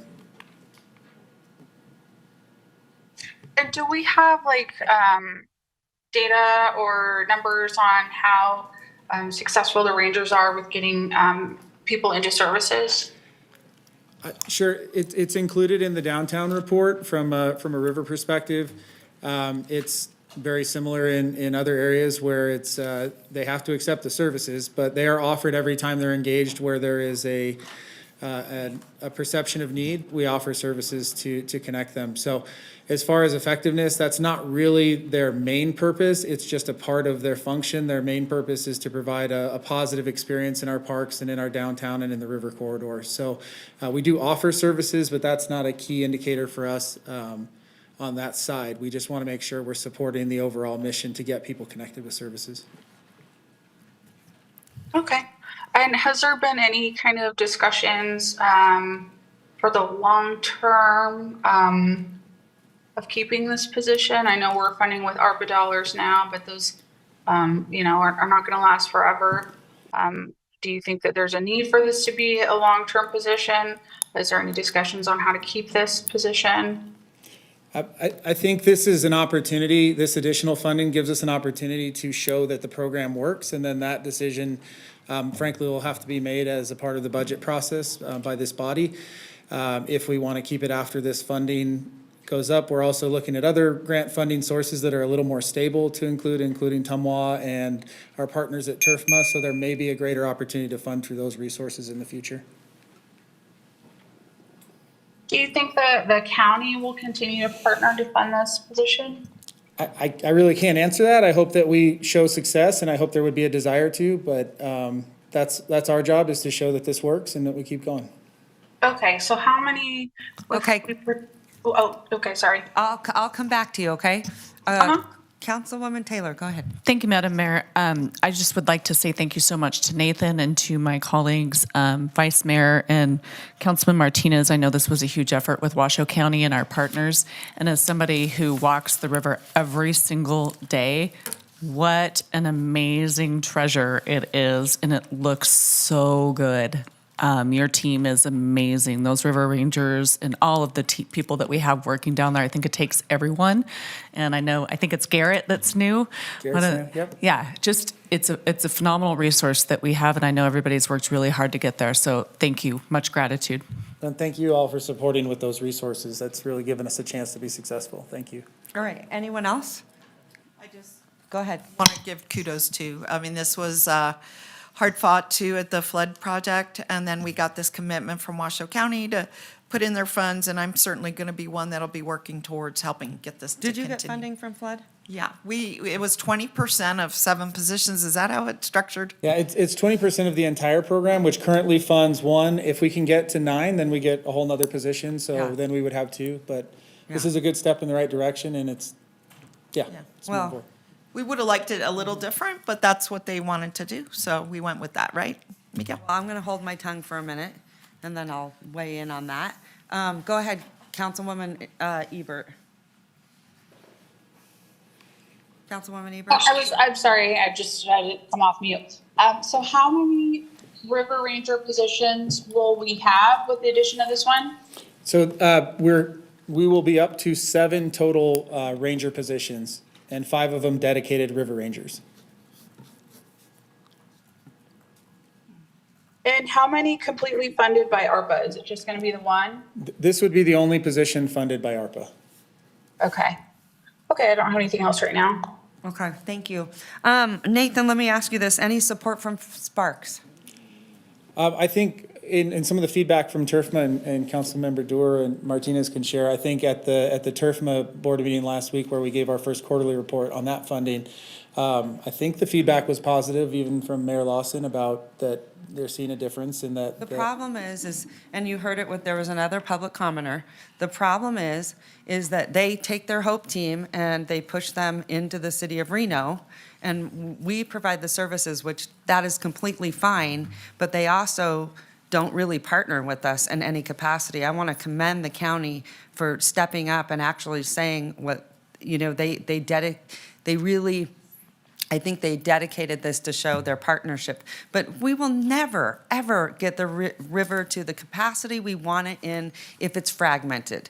I'm not, yelling at you, Nathan, but I'm frustrated because this has been an ongoing challenge. And then, I hear at Flood, this sort of strange, bizarre funding mechanism that you're doing over there. Well, I want to remind everyone there are 2 representatives from Sparks that sit over there that actually stopped, I think had a big part to do with actually coordinating along the river. So I get very, very frustrated. So I guess my big rant is and gratitude for the county for actually stepping in and saying, we want to be part of the solution. I also think the river is such a huge asset that we need one person dedicated to looking at the funding, the partnerships, and maybe that's what it is, like it tends to get fragmented that way. But the city of Sparks is known for a long time. I would really like their partnership and support, and it's very, very disappointing because they constantly say, well, you know, look, our side is so wonderful. Well, that's because you're pushing them into our side, and we have to work together to make it clean and safe and a place that everyone wants to recreate together, not siloed. So I'm super frustrated. So I guess the biggest message, thank you to the county. Thank you. All right, any other questions? Oh, I do have one more. One of the things, and Doug brought this up a while back, so I wondered where we were sort of at. I was a little confused on parameters, like what the areas are that because here's what I'd like to see in my view. I want them all along the river, going up and down, interacting with residents, recreators, tourists, residents, because they all deserve services along there. Doesn't matter, you know, what you're doing. But also, you know, it really is something where we can be proactive. We have an opportunity to be proactive instead of reactive, and then we get into trouble because we're, you know, cleaning it up, and that takes a lot of resources, time, and money. So I want an idea of what does that look like. I mean, I think you get one river ranger that's dedicated to a specific you know, part of the river, and then it goes like this. So there is coordination, and it's making sense. What does that look like now? Because I had heard that they were also sort of scattered in our parks, and that was not the intention. So give me an idea. So all of the dedicated river rangers, there will be 5 of them when they're all hired up. We currently have 2. We're literally extending offers today to 2 more, so that'll take 4. And then this would be the 5th one, along with the 2 existing park rangers who they all focus along the river. Only the park rangers will respond to service requests that aren't on the river. So only 2 positions will respond outside of the river. The rest are completely dedicated to patrolling the river, identifying and responding to issues before they gain footholds, and part of that will be, as we get to 5, we'll be more effective there. But there are 5 that are completely dedicated to river patrol, river programming, river stewardship, and ambassadorship, along with our other downtown resources. Okay, that's awesome. Yeah. Is Landon part of this? Landon is working on the Tumwa grant, which opens up in January, so we can apply for that, and hopefully that could be additional funding. I know that's Should have something- been. Yeah. It should have been. Don't get me going there. Okay, well, we're gonna get going on it. Thank you. so, yeah. Tell him thank you. That's what I was looking for. Awesome. Landon's jumping in. Okay. Yes, he is. Thank you so much. Okay. Quick question before you go. You showed some really amazing pictures at the flood. Sure. Which were the before and after of your rangers' work. Do you happen to have those, or? I have them, but I don't have them Oh, ready for okay. display. I'm happy to share that, though. Yeah, well, send them to us or whatever. They were really great befores and afters. And anyway, I'd be happy to make a motion on this item if you're looking for that, Madam Mayor. Please, I have a motion. I have a second. All those in favor say aye. Aye. All those opposed? Motion carries. Thank you. All right. Thank you, Nathan. All right, Madam Mayor, we're on item B14, and just for the record, I'd like to state this item was properly noticed. And was this pulled by Ebert? This was pulled by Councilmember Ebert. Okay, Councilwoman Ebert. Could I have the overhead, please? There you are. Hi, I'm all like this. Where are Can you? we get a presentation, Go ahead. please? Mike Michelle, Engineering Manager. I do not have a presentation. If you could put the overhead up, please. I'll walk you through it in a nutshell. I'll just give you the abbreviated version here. About 3.5 years ago, there was an irrevocable offer to dedicate additional right-of-way along Golden Valley Road in anticipation of a certain project coming in. Since that time, the right-of-way configuration has changed, which necessitates a revised offer of dedication. So really is what we're doing today is we're getting rid of the existing irrevocable offer and replacing it with a new one based on a revised design. Just want you to know, nothing's been built nothing's maintained, there are no utilities here, there's no cost to anybody here. It's just we're replacing the existing with a new one based on revised designs. Happy to answer any questions. I don't have any questions. I just wanted to see. Okay, could you give me a motion? Yeah, motion to approve.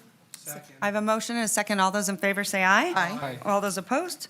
Motion carries.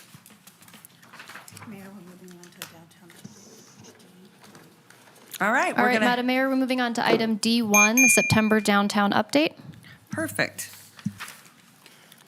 This is great. All right, any public comment on this item, Madam Clerk? We do not have any public comment registered for this item. Okay, Brian, it's all you. Take it away. Well, thank you. Good morning, Madam Mayor, council members. Brian McCardle, Revitalization Manager.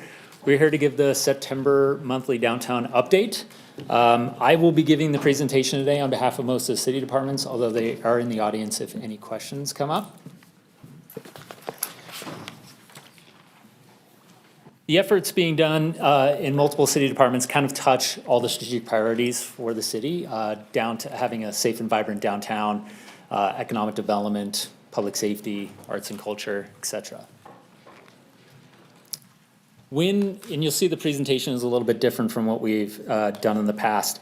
But when we talked about defining what is our downtown, there's a few different boundary lines between the redevelopment areas and the police service areas as well as different zoning districts. And so as a group, we decided that the Downtown Business Improvement District is the best boundary line to use when we're talking about what is the boundary of our downtown, and that is the area in red. And so most of the reporting metrics going forward will be based on things that occur inside this red boundary line. And we've reformatted to highlight 3 strategic areas that all these efforts, sort of putting them into 3 buckets.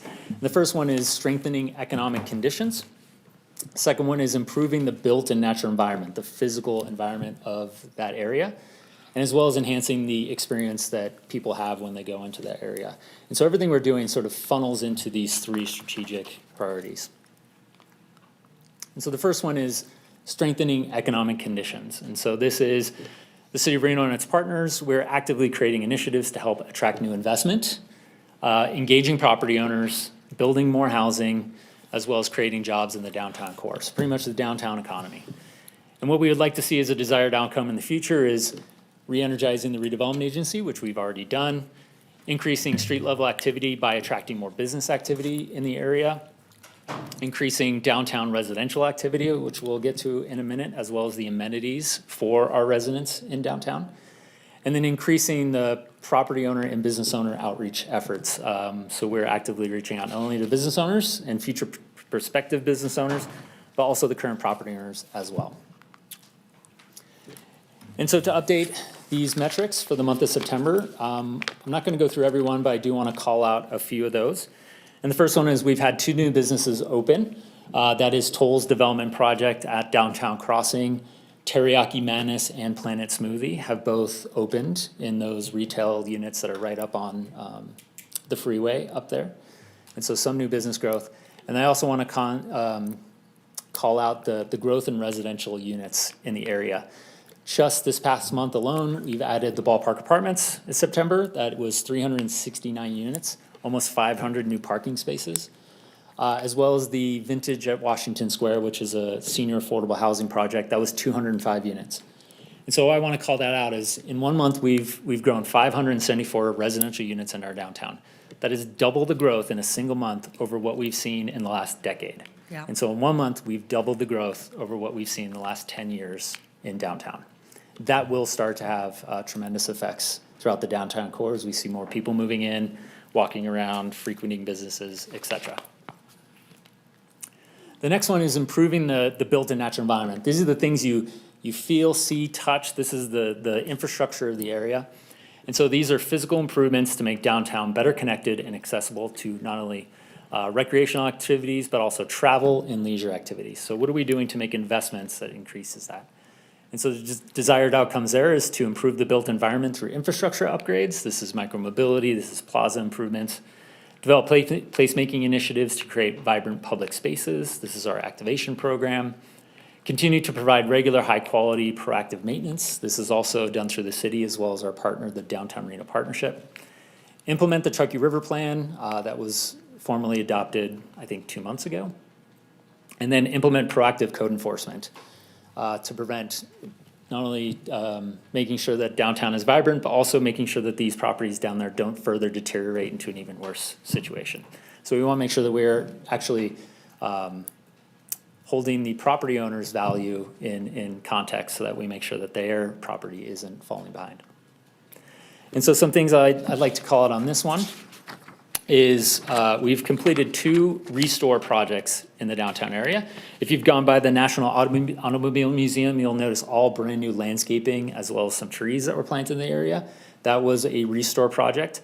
And then Dudringer Bar on 4th Street did some sound improvements as well as a ton of ADA access for their space. They put awnings outside of their buildings, and so that was the second restore awardee. We still have a few more coming online in the next few months. Birdie's will be opening some projects on California Avenue, so we'll continue to see those in the future. We did apply for 1 grant.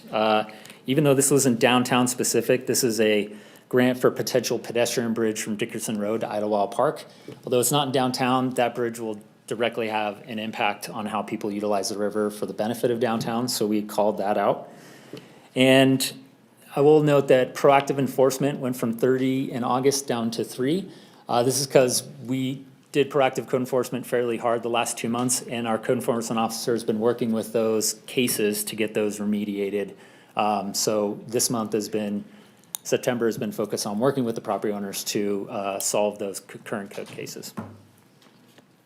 And I will say 16 service requests from M&O is actually a healthy, good number.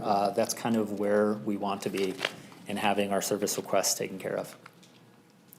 And the third category is enhancing the downtown experience, how people feel when they go to the area, what they do. And so this is improvements to make downtown more welcoming, safe, and active and vibrant. And so this desired outcomes are increase the acceptance rate of services from our homeless outreach efforts, promote year-round activation of public spaces, maintain a visible presence of public safety officers and river rangers, and then support the Downtown Reno Partnership Ambassador Program to maintain a safe, clean, and welcoming downtown. So, a couple that I want to call out on this one is you'll see an increase, and this is what we wanted to see, is an increase in people accepting social services. And the reason why it went from 20% to 40% in the last month is that with Karma Box doing 5 days a week, as well as increased city walks, as well as having a greater presence, they're starting to build some rapport with these people, and people are starting to accept city services or services in general, as well as the River Rangers are starting to be part of the solution as well. So they're connecting with people and building rapport. And so you saw that went up to about 41%. So good trend there. 4 new events occurred in downtown. These are events that were part of our Plaza pilot activation program, and that is Flicks on the Bricks, Harmony on the River, Off the Rails concert series, as well as Dancing on the River. And so they, I believe a few of these will be included in October's report, but that event season has sunset, and we're already planning next event season. And with that, I would like to invite Neoma Jardin from the Downtown Reno Partnership to give a brief update on what they are doing. Okay, thank you, Brian. Of course. Thank you. I love the new speakers, by the way. You don't have to bend over and they pick your voice right? up. It's fantastic. Thank you very much. I'm here just to give a quick update and have a little video to show you. We have launched at the Downtown Reno Partnership. We have launched our Security Ambassador Program, finally. We have contracted with Allied Security, and we currently have 5 licensed security guards that are out patrolling the public realm of downtown Reno. That is not something that has occurred with any regularity in the public realm spaces in downtown to my memory. Security guards will protect private or public properties, but they aren't necessarily patrolling the alleyways, the riverwalk, the sidewalks, and that sort of thing. So we have launched them in some of our hotspot locations, and they are out there doing their good work right now. So if you see them, say hello to them.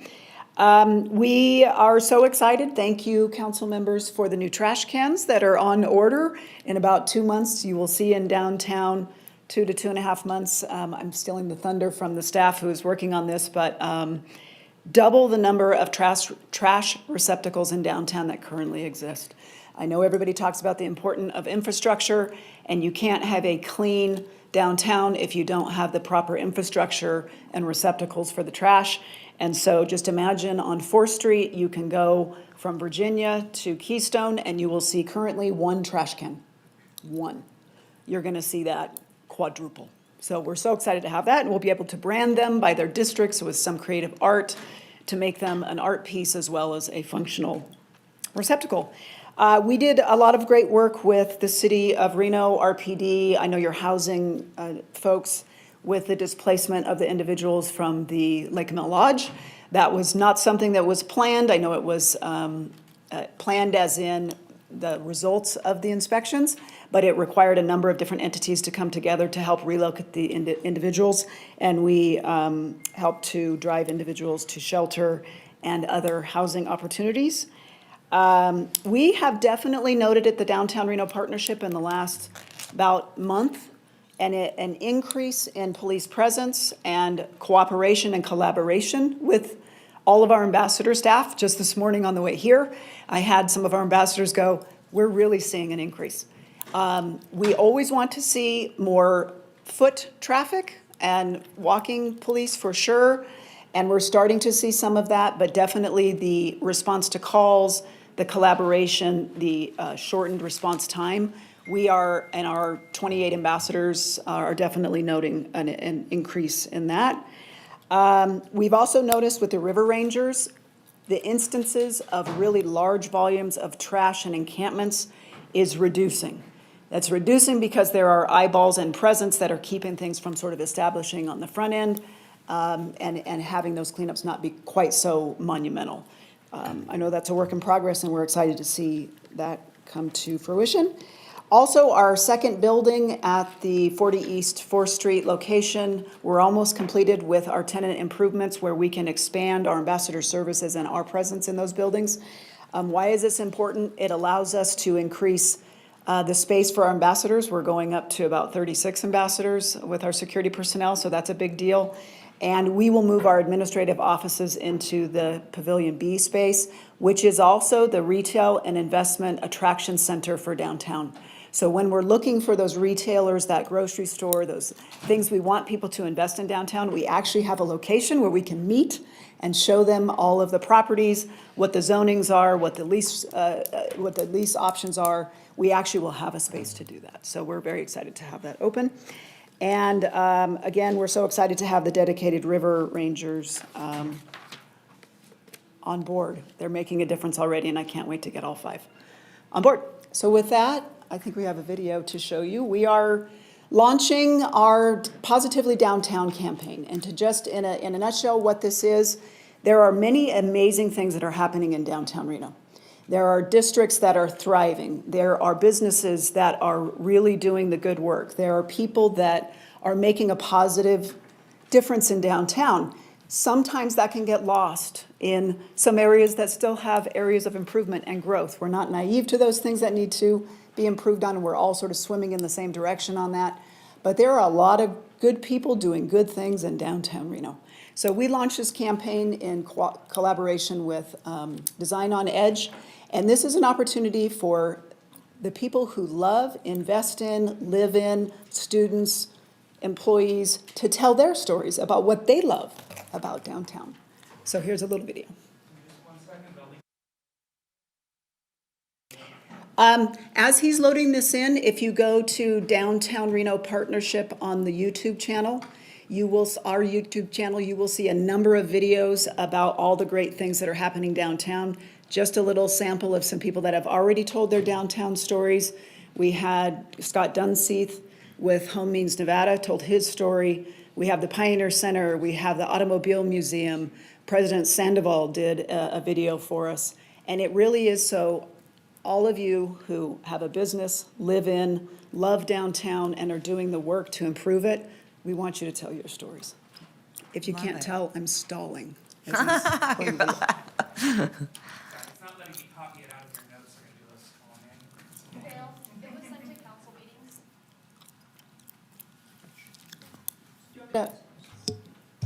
Questions while we're waiting? When did the ambassador security start? They started about 2 weeks ago. Okay. They started about 2 weeks ago, and we're calling it a soft launch because we don't have the full complement of them yet. Some of them are still going through some of their licensing, but they're out there and they're working, they're 24/7. So they are out in the public realm. You'll see them in some of the hotspot areas. Maybe it's 4th Street, might be Virginia Street, might be the area of Mill and Lake Street. And we will move them around based upon where we're seeing activities, depending on the day and the different things we're seeing. And they really are already acting as just a presence and a deterrence to unwanted and activities. Okay. All right. Okay, we found it. I think you got it, right?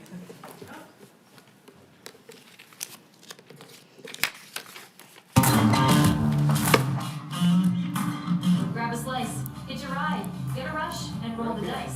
Step into a world where Nevada's northern lights shine bright, and last calls are rare in a city that never sleeps, where the spirit of the Wild West lives on through daring rapids, and rocking out goes beyond the crowds. Founded on the rebels of resilience, we aren't what you expected, we are what's coming. We don't just embrace downtown, we infuse it with life. We are a convergence of adventure, art, and taste. It's not just our city, it's our identity. The mighty Truckee our lifeline, and the Nevada sky as our backdrop, downtown Reno is a tribute to our roots and a leap into the future. Discover 110 blocks of stories of residents, entrepreneurs, creators, and masters of their craft coming together in the spirit of discovery and progress. In a city that never ceases to reinvent itself, we are the unexpected. Been a while? Downtown Reno invites you to rise with us again. What's your story? I love it. Your presentation at the Automobile Museum was phenomenal. And so we probably should schedule that for a council meeting so that everyone can see it. It was absolutely, you got rave reviews, a packed house. And Thank you. so, good job. This comes with a whole digital toolkit. It has about 15 more phases to this entire launch. And it really is a homegrown sort of effort that we want everybody to be a part of. So this is just the very beginning of it, and we will be happy to do a full presentation. I like to call it the roadshow. Anybody that will have us, we will come and give the full presentation, provide the collateral and the things that will help us all to help downtown Reno rise again. Okay, awesome. Thank you. Thank you. Thank you, thank you. Any questions for, I will always call you Councilwoman Jordan. Any questions for Ms. Jordan? Nothing? Okay, all right. Anything else, Brian? Any more updates? Nope. Sorry. Nope, we covered that part. So just some next steps is that, so we're achieving reporting on these metrics. Things are moving in the right direction, but we're lacking context on an annual or quarterly basis, how we're achieving these things. And so what we expect to see in the future and put in some work is sort of looking at these things quarterly to seeing if we're hitting our internal goals, some metrics we set for ourselves, as well as some targets, and then putting in progress indicators to see if we're sort of red, yellow, green, if we're exceeding in areas, if we're falling behind on others. And so those are some changes you'll see in future presentations. Oh, I like that. Good. And that is it. All right, thank you so much. Of course. The only thing I would say, I would really like to have Zach come and talk a little bit about code enforcement. It's something that I've been focusing on pretty regularly, and I'm seeing improvements, and I'm really grateful for the properties that are cleaning it up, but that we have some people that are not cleaning it up, and that's very problematic. And they've had plenty of time to adhere to the rules of code, so I think Zach should come at our next update and make him a regular part of what he is working on and how he's doing that, because he's actually very enjoyable, very nice to work with, does a very, very good job. And so I'm a little perturbed at the businesses or buildings that are vacant that have not moved much, and that's a problem. So next time, that would be great to hear from Zach, so thanks so much. All right, Councilwoman Taylor. Thank you, Madam Mayor. I'll be very brief. I see all the different departments here and divisions. Thank you very, very, very much. I love that you guys are working together. Something my colleague said earlier, the ARPA money is going to run out, so I would encourage you and challenge you guys to keep working and researching new tools and things that you need down in the future to make sure we can keep the momentum going. And just like you revised the presentation here for us, just keep looking for ways to improve and let us know how we can help you, because this is really, really exciting. And I will say, I was skeptical of our rolling river recreation vehicle at Barbara Bennett Park, and it is phenomenal. I can't tell you how awesome it is to see kids in that park coming down. It's like a recreation center on wheels, and just really downtown, what a place. Thank you, everybody, very, very much. Okay, thank you. I move to accept staff's. I did. Okay, go ahead. Actually, I'm not sure who these would be for, and this is just kind of, maybe more so on the way the DRP functions. Does the DRP like handle all the services downtown that the city of Reno normally would do? Because I know it's funded through a special tax assessment. So does that kind of take the place of what the city of Reno would do for like maintenance and operations and things like that down there? Or is it an additional level of services? Yeah, thanks for the question. So it is, downtown receives a base level of services, just much like the rest of the city does. So this business improvement district area in the assessment is to do additional augmented services and the board decides where to allocate those services, but it is above and beyond what the city is currently doing. Okay, so this doesn't mean that area is getting any less attention from City of Reno for maintenance and operations, police patrol or anything like that. This is an addition to regular services. Okay, and then is there any kind of like, does any of these fees go into any redevelopment funds, like we're going to be talking about redevelopment projects? Nope. So the redevelopment area is a tax increment district that was created in 1983. The business improvement district is much like a special assessment, and so the property owners in the area did a petition and essentially agreed to assess themselves to pay for some services that they wanted to see in that area. And so they get the funds created from that special assessment, and they get to decide how those funds are deployed. Okay, and then what kind of audits are done of the DRP? Like what kind of auditing requirements are there, and what kind of reporting do they specifically need to do to the city? Yep, so they do audits. I think I attended their last meeting and their auditor was there giving the report. Do you mind if I answer? Thank you very much. We get audited, full audit every year, and we have had clean audits for the last 6 years. Okay, so do you guys do any kind of like audit report to the people that have this tax assessment, or is that just something that you guys do? Yes, to clarify, it is not a tax. It is a property assessment. It is, it's not a tax. And yes, we provide annual reports every year, which summarizes everything that the DRP does. In addition, we put out quarterly reports on the statistics for the ambassadors to all the property owners. And actually, right about now, they should have already been receiving a postcard, which has the link for our annual report. Okay, so they don't like get a packet in the mail, they get a postcard that has a link that they can access Precise. it? Okay. And how do we get that postcard? Do we just mail one to every address in the area? One to every address in downtown. I think there can be multiple people at a specific address. It used to be sometimes the postcard would go to the property owner, but oftentimes that property owner might be someone that's out of the area and actually someone who is more related to the address might be the one who would benefit from the information. So we did change it. We send it to everybody. I think we sent out 3,000 something postcards. Okay, all right, thank you. You bet. All right. Any further questions? Councilman? All right. I'd like to move to accept staff's monthly downtown update. Good job. Second. All right, I have a motion and a second. All those in favor say aye. Aye. All those opposed, motion carries. All right, back to you, Madam Clerk. Thank you, Madam Mayor. We're moving on to item F1, ordinance adoption.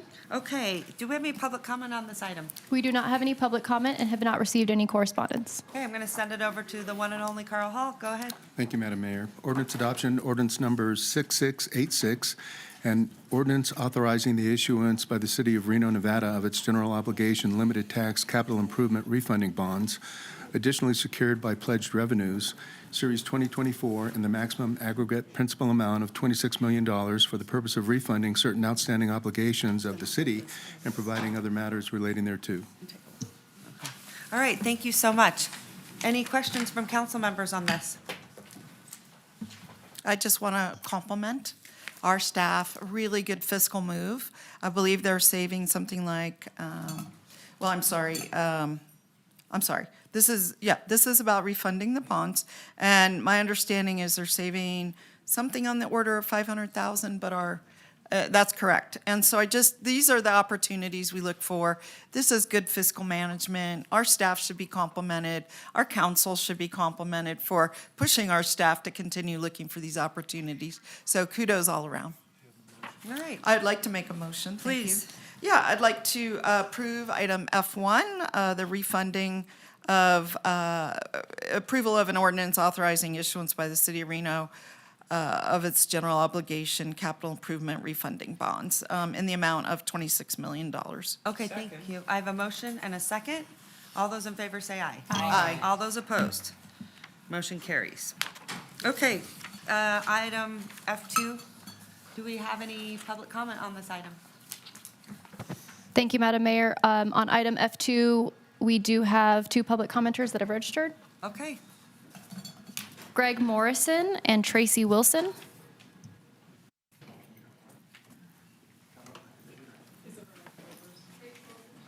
Tracy Wilson's going to go first. Good afternoon, Madam Mayor and council members. My name is Tracy Wilson, and I'm the Nevada State Director for American Wild Horse Conservation. I also volunteer with Wild Horse Connection, and I'm Assistant Supervisor with the LRTC's Technical Large Animal Rescue Team. This has been by far one of the most difficult and frustrating developments I've worked with regarding Virginia range horses due to the water situation. First, VR horses are beloved by the community and an integral part of our region's history, as witnessed recently by the overwhelming support and community donations for securing the safe release of the South Reno 25 to Wild Horse Connection after the horses were removed by the NDA for this project, and donating for the upcoming fencing project, which is currently ongoing. You have heard that NRS 533-503 forbids providing water for horses. You will also hear that that interpretation is incorrect. You will hear that Sunny Hills has worked with the advocates. I have had emails ignored for months. I've been accused of things I've never been accused of before. Wild Horse Connection asked for permission to do diversionary feeding for public safety on a completely separate parcel. That was held over their heads in exchange for other things never to be granted. However, on Monday of this week, we were asked to talk, which we did yesterday. Until yesterday, the advocates were not asked, how can we help? How can we work together? But yesterday we were asked if there was a way to help. So I sincerely hope that that was genuine and that things are improving. You have heard that horses don't go to slaughter, that it's illegal. Fact, horses removed from the range that are not adopted by advocates can and will be sent to the livestock auction and sold to kill buyers to be shipped to slaughter in Mexico. This happened in 2012. It will easily happen again. I personally own a horse from the 2012 fiasco. I don't really care if anyone has a letter assuring them that the removed horses were going somewhere safe. There's no adoption program outside of Wild Horse Connection and no market for adoption for horses in large numbers. I have materials here from the NDA 2014. It's legal to provide water. 2017, it's not illegal to provide water. 2019, it's not illegal to provide water. We originally asked Sunny Hills to provide an alternative water. At this point, we're simply asking for a place for advocates to put an alternative water source. All kinds of wildlife use water sources regardless of where they are. Some horses were able to be moved to the north to the new water access at the creek. Horses in that area also lost their unrelated water source, so that opening could not have come at a better time. The temporary water the remaining horses were using worked perfectly. The horses walked down, drank, turned, and returned to the hills. They didn't linger near the water. They didn't come into the neighborhoods. They've stayed up. That is what we all want.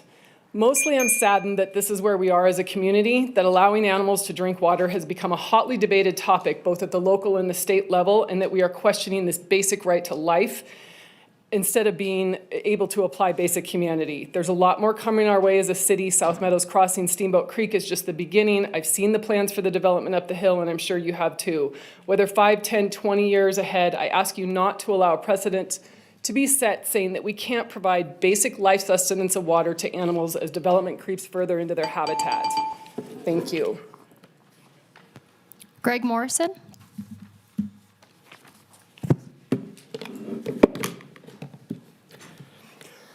Hi, thank you. I'm Greg Morrison. I'm an attorney at Parsons, Bailey, and Latimer here in Reno. My practice focuses primarily on Nevada water law. That means I spend a lot of time reading, interpreting, arguing about NRS 533. I've watched video from previous meetings with counsel for the developer standing here telling this council that the law is, quote, crystal clear. Those are his words. And I agree that the law is pretty clear. Pursuant to NRS 533.503, it would be unlawful to try to get a stock watering permit for the Virginia range horses. What NRS 533.503 says is irrelevant. It has nothing to do with what's being discussed here. Any discussion of NRS 533.503 by either the NDA or the developer is a red herring. What's being proposed here? It's using municipal water for mitigation to replace water sources historically used by but lost to wild horses as the result of this development. What is proposed is turning on a hose and filling a trough with water from the Tumwa municipal water supply. It's a short-term solution intended only to last until a long-term solution is viable. That use of water doesn't need a standalone permit. It's already permitted. It's permitted by the state engineer in accordance with statute, and it can be used by Tumwa's customers within its service area for their chosen purposes. Whether the water is placed into a trough by the developer or my client, or placed by a third party into a trough on private land or land adjacent to the project, it is Tumwa water, paid for by the end user. I want to refer you and urge you to carefully consider this November 12th, 2024 memorandum provided by City Attorney Carl Hall. It's a perfect articulation of the applicable law. I wish I could say it better than he did. I can't. The water permits we're discussing, or not discussing here, are Tumwa's, and the decision of how to use the water provided by Tumwa is up to the customer who pays Tumwa for the water. But the NDA and the developer here continue to point to NRS 533.503, which they say makes watering wild horses unlawful. It doesn't. It provides criteria for the state engineer to approve a stock watering permit. There is no application for a stock watering permit under consideration here. Councilwoman Doer clarified at the October 23rd meeting what the purpose of 533.503 was, and I urge you to defer to her knowledge of that statute.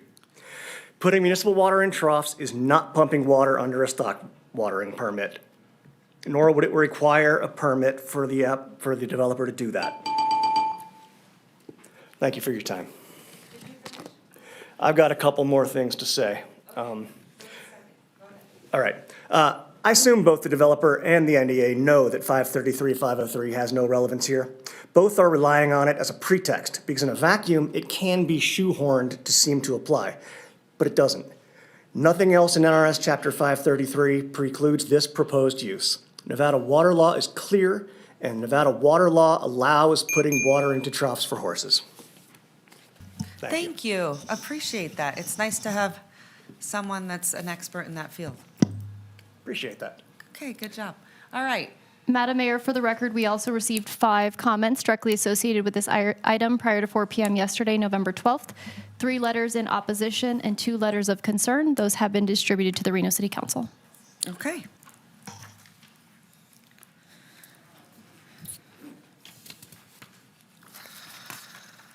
Okay, what are we doing here? I think they're making a presentation. I don't think so. No, this is the second. Right, this is the second reading and adoption, so. Madam Mayor, I'll make a motion if that's where I we're have at. questions. Yeah, Oh, okay. Comments. Go ahead. Yeah, Madam Mayor, members of the council, since our last meeting and in preparation for this second reading, I reviewed the minutes and the video of the last time we were at this point on Bella Vista, the last time we were about to do an ordinance adoption, the second reading.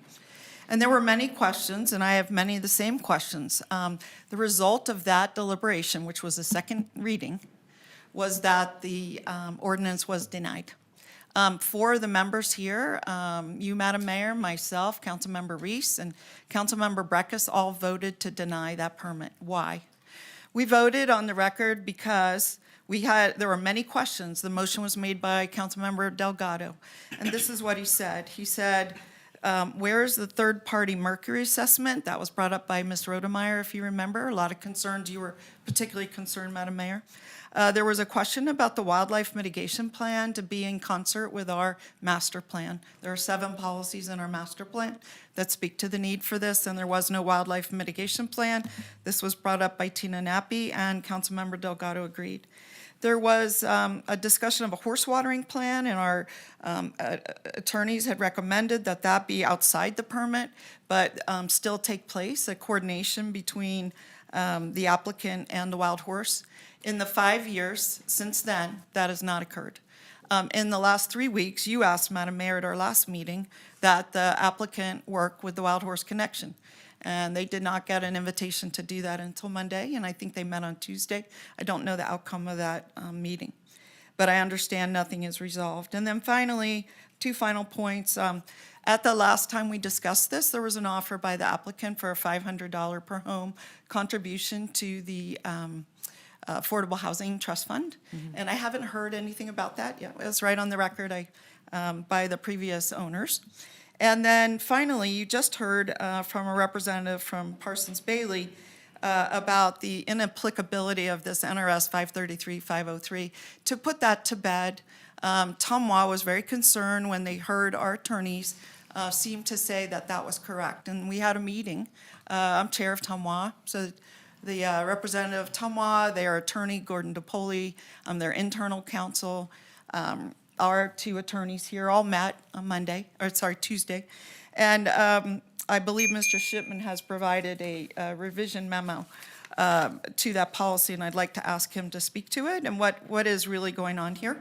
And then I'd love for our staff to respond to the points I brought up about where is the $500, where's the horse watering plan outside the permit, where's the wildlife mitigation plan, and where's the mercury assessment. All of those were asked for last time, and that is why the application was denied last time. So I'm hoping progress has been made on those. So if those questions could be addressed, I'd appreciate it. Okay, you want to come up? Thank you. Yeah.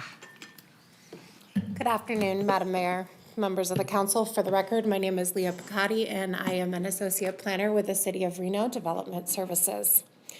Thank you for your questions. First question was about the mercury issues, and was a third-party assessment done? And the answer is yes. It was done in August of 2020. It is Exhibit C of the Planning Commission packet, and it is in your packet. See it. And let me just mention, that was by the applicant, and this, what was requested was an independent third-party assessment. That was after that date. Or did that occur? That was after the hearings. That was the third-party assessment. Okay, excellent. Thank you. Yes. And then wildlife mitigation plan, absolutely. However, this application is a zoning request. This is for a PUD handbook. We don't necessarily have any development associated with this at this point. So when I sent this to NDOW, they didn't request a wildlife mitigation plan. They'll end up probably requesting it when we send them the tentative map. Okay. They want to look at the development that's going to occur before they require that. And then once that's required, that'll be a condition of approval on the tentative map, and the applicant will work with NDOW on that wildlife mitigation plan. And then the horse watering plan and the $500 a home. I'm not sure about the horse watering plan, we've been over. That was recommended to be removed and be an outside agreement. Right. What has happened since then, I'm not sure. I'll defer to the applicant on that. And in terms of the $500 home contribution to the Affordable Housing Trust, that was a recommended condition of approval between the previous applicant and the council. And so it didn't follow forward onto this because we have a new applicant. Okay. Well. Okay. And then, Mr. Shipman, if you may address the last point about the water. Yeah, just for the record, John Shipman, City Attorney's Office. And again, after the last meeting, there's follow-up and clarification. Councilmember Dewar, and we appreciate that. We went back and touched bases with Tumwa on kind of the water side of it, and with the distinction of that probably wasn't understood at the time between appropriating water under the 533-503 provision, which is kind of the statement of NDA and the statement. But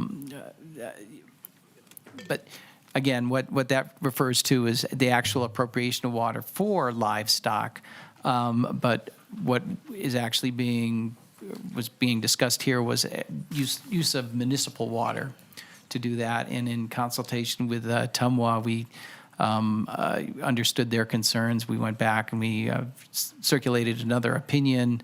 I think it was just published this morning, November 12th, 2024, that it should be part of your material there, that yes, in fact, to the extent that we're talking about municipal and industrial use water, it's not the type of, that wouldn't fall under the NRS 533-503 prohibition that's been cited by Department of Agriculture to date. So that's in your packet. That's clarity. So Jonathan, is that, so you're saying it's Tumwa's water, who has the water rights? Yeah, Not the developer? The developer doesn't, or how does that work? Yeah, let me, and again, this clarify? is. Sorry. Yeah, not being a water right attorney, Maybe you I will can. do my best to do it. Go ahead. So, but essentially, I mean, what it is, I mean, if you wanted to like water livestock and it was outside of the Tumwa service area, you would have to go through the water appropriation process that's outlined in NRS Chapter 533-503.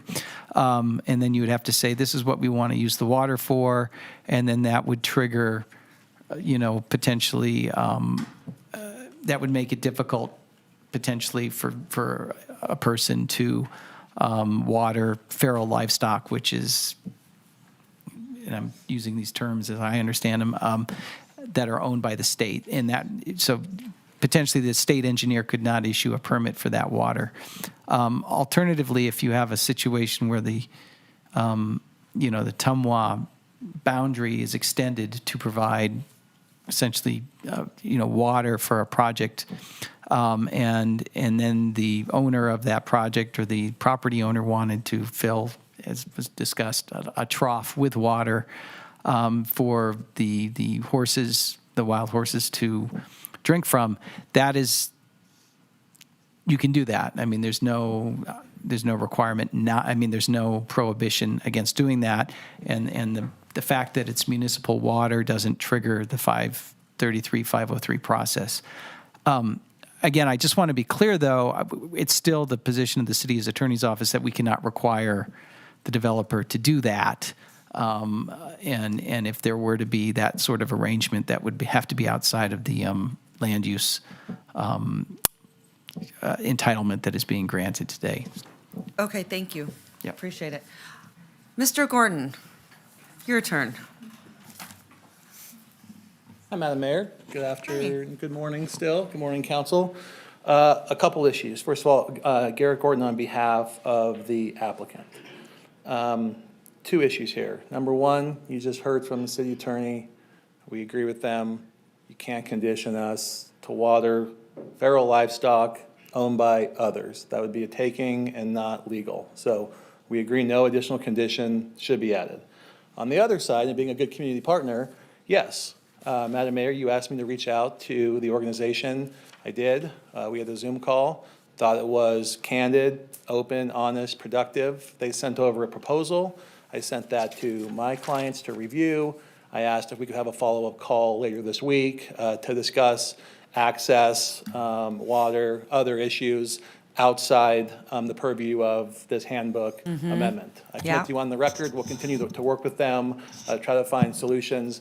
The big thing, though, is myself as a property owner's representative and Tracy's group, we're missing someone at the table. who owns the horses? NDA. We can't agree to do things for horses that are owned by a third party. So we need to bring NDA in and have a conversation with them as well, which I commit to you we'll continue doing. But for purposes of today, it's a second reading. We'd ask that the application move forward as is. Let me ask you this. The NDA, are they easy to work with? Like, can you get a hold of them? I mean, is there something that my office can do to facilitate that? In my experience, they have been easily accessible, but if not, I'll work through your office to make sure we get the right people in the room. Yeah, okay, so that, and then the other thing, I think there was an offer at one time, we've done it on a few projects, of putting into the Affordable Housing Fund. I do think, Jackie, that's something we should bring back to talk about what those things look like. But I would say in this instance, it might be helpful that that's dedicated to the horse side of things, particularly because this is such an issue with the horses. That could be a separate agreement, but I'd love to see you continue because you've got to work with Tracy and the horses, or it's just going to continue to get harder and harder for developers in those areas to do projects. So I appreciate you reaching out. I know you want to do the right thing. That's really, really got to happen. This one is really hard because it really weighs on your heart when you're such, animal activists, animal lovers.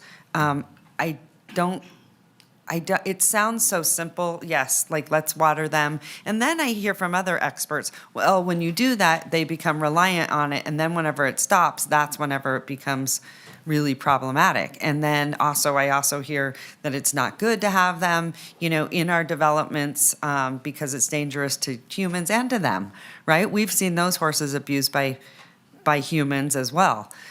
So I get these very conflicting messages from both sides. I don't know. I just don't know. But we've got to have the developers working with us because it's going to be very hard for council to approve as we move forward. So I think we should, I don't want to use your project as an example because this has sort of been ongoing. We need to really get to a place where the developers know before they even get here in front of us that this is what is required of you. And you will not even come through those doors until you have this down. So that's got to happen. Leah, you've done a really good job.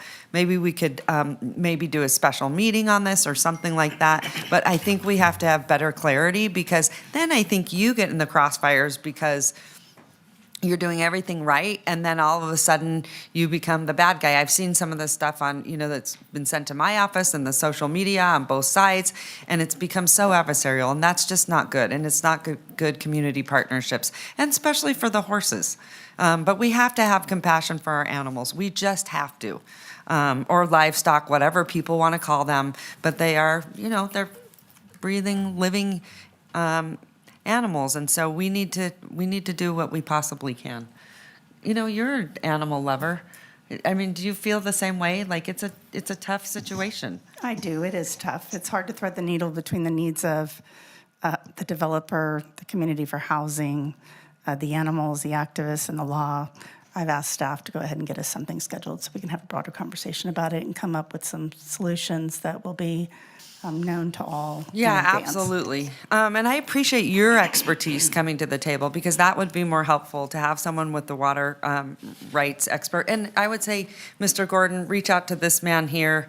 You guys all need to collaborate. I think we can come to a solution. I know this is the handbook piece and we're not there yet, but I would say get ready because we're going to want you to do something that's going to work for the livestock that's in that area.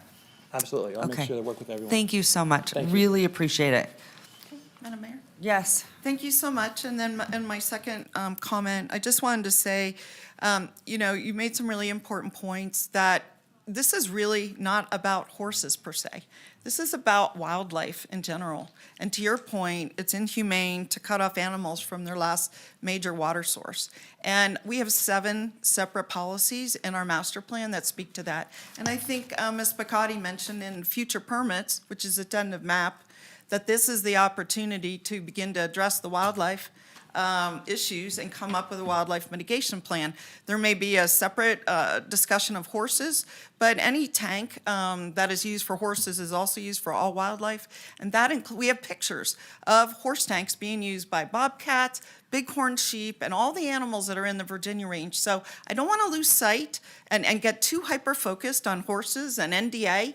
We're talking about a much broader topic, which is cutting off the last 4,000, I guess, feet of access to Steamboat Creek. So I want to just say location, location, location. That's the prime directive in real estate. Sunny Hills knowingly acquired land with the last existing private developer access to water along Steamboat Creek and habitat for wildlife in general. And in the previous iterations of this permit, that was recognized. That was deleted from these provisions, but I don't think permanently. I think that there's hope in the tentative map. Last meeting, I asked for what Ms. Bryan has offered to do, which is to begin to address our master plan in more detail and our ordinances in more detail so we can lay out a clear path.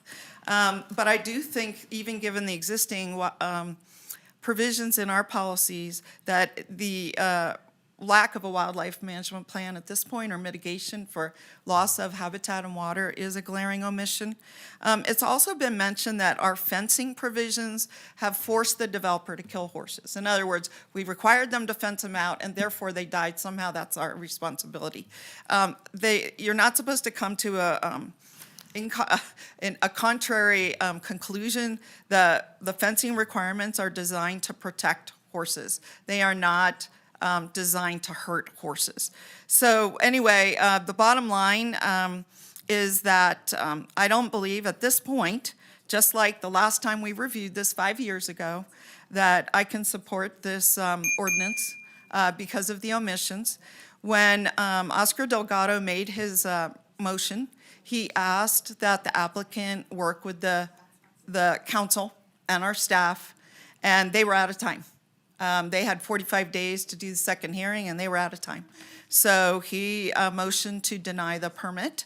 We're not out of time, but I want to basically reiterate what the mayor's saying is that when you come back for further applications, whether that's SUPs, tentative maps, or whatever, that you be prepared to discuss these issues in some detail. So thank you, Madam Mayor. I am not in a position to support this. I didn't support the first reading, but I appreciate being able to lay out my concerns. But I also think you and our leader, Ms. Bryant, have laid out some pathways to the future. We're just not there yet. Thank you. Okay. And by the way, I like your idea of applying a $500 for home. It would be, in my mind, for wildlife generally, not just horses. It would be for all wildlife, and I think we could set that up at the Community Foundation, just like we set up the Trust for Affordable Housing, and it could be used in various places, whether it's elk or mule deer or horses or mountain lions or whatever the issue is. There would be a beginning of a fund. Yeah, I And in think so. fact, on the fencing project on the pit, the owner of the pit is already dedicating $10,000, and he is prepared to put that into this wildlife community fund That's to get the fantastic. fund started. Okay, So, that is fantastic. Yeah, All right, 10,000. good. I love So, that. Okay. Definitely Thank want to you. do it. Okay, where's this going? Madam Mayor, we need the city attorney to read Oh, the it's ordinance. all you, Carl. Go ahead, take it away, city attorney. Thank you, Madam Mayor. Ordinance adoption, ordinance number 6687, case number LDC 24-00031, Bella Vista Ranch, Phase 2, PUD amendment. Ordinance to amend Title 18, Chapter 18.02 of the Reno Municipal Code entitled Zoning to change the text in the Plan Unit Development PUD Handbook to A, reduce the amount of non-residential from plus or minus 178,600 square feet to 117,612 square feet. B, increase the maximum dwelling units from plus or minus 575 units to plus or minus 609 units. And C, modify the allowed land uses, design standards, development standards, and street design standards together with matters which pertain to or are necessarily connected therewith. All right. I have a motion. Do I have a second? Second. I have a second. All those in favor say aye. Aye. All those opposed? No. All right, motion carries. All right, and then Jackie, I would just ask that we don't look at any more projects until we've got this straightened out. Thanks. All right, item F3. Madam Clerk. Thank you, Madam Mayor. On item F3, we had one letter of correspondence, which has been included in the record in favor. And with that, we have no additional public comment. Okay, thank you. So this is another ordinance adoption, ordinance number 6688, case number LDC 24-00016, Calvary Chapel zone change, ordinance to amend Title 18, Chapter 18.02 of the Reno Municipal Code entitled Zoning, Rezoning a plus or minus 2.16 acre site located on the east side of Edison Way, plus or minus 728 feet south of its intersection with Mill Street, from industrial commercial IC to mixed employment ME, together with matters which pertain to or are necessarily connected therewith, Ward 3. All right, thank you so much. I'm going to send it to Ward 3. Move to adopt. Second. I have a motion and a second. All those in favor say aye. Aye. All those opposed, motion carries. Let me ask our city manager, Jackie, CM Jackie, do we need to take a attorney-client lunch or no? What are we doing? We do not need an attorney-client lunch. We can. Do we need to take a break? No. No? I don't believe we do. I think we can move right through, if you guys don't mind. All right, Madam Clerk. Thank you, Madam Mayor. We're moving on to item G1, which is an appointment to the Civil Service Commission. I think, is this Councilwoman Ebert? This is your recommendation, Madam Mayor. But I think, are you the liaison over there? Okay, so it's my appointment, but I didn't know that. But you guys know, I always let you guys have purview over those things whenever you are the liaison. So go ahead, Councilwoman Ebert, I'm going to give you the privilege.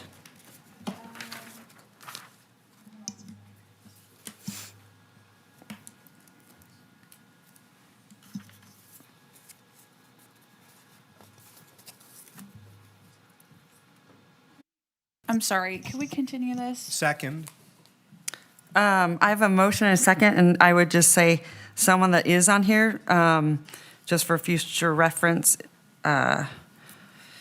Crystal Manera would be excellent. Okay, thank So, you. okay? So just to be clear, would you like it on the first meeting in December? Yeah, that'd be great. Thank Okay, you. great. Okay. Moving right along, item G2. That's your appointment. G2 is an appointment to the Financial Advisory Board. Well, we only have one person on here, so it's going to be Joseph. Second. All those in Mayor, favor, before we vote. say aye. Yeah. Before we vote. Yeah. Mr. Schmidt was actually in the audience and he spoke today. I think he believes that he was Oh. already appointed by our Okay. finance director. Oh, but- that was the gentleman here. Got Yes, it, okay. And so it sounds like she's recommended him. So there you go. Great, okay. All those in favor say aye. Aye. All those opposed, motion carries. All right, item G3. Item G3 is to the Reno's, as the Reno citizen representative to the TRC. Okay. Of Kathleen how did we spell her, or say her last name? Tempner? Second. Tepner? All right, Tepner? Okay, I have a motion and a second. All those in favor say aye. Aye. All those opposed, motion carries. Item G4.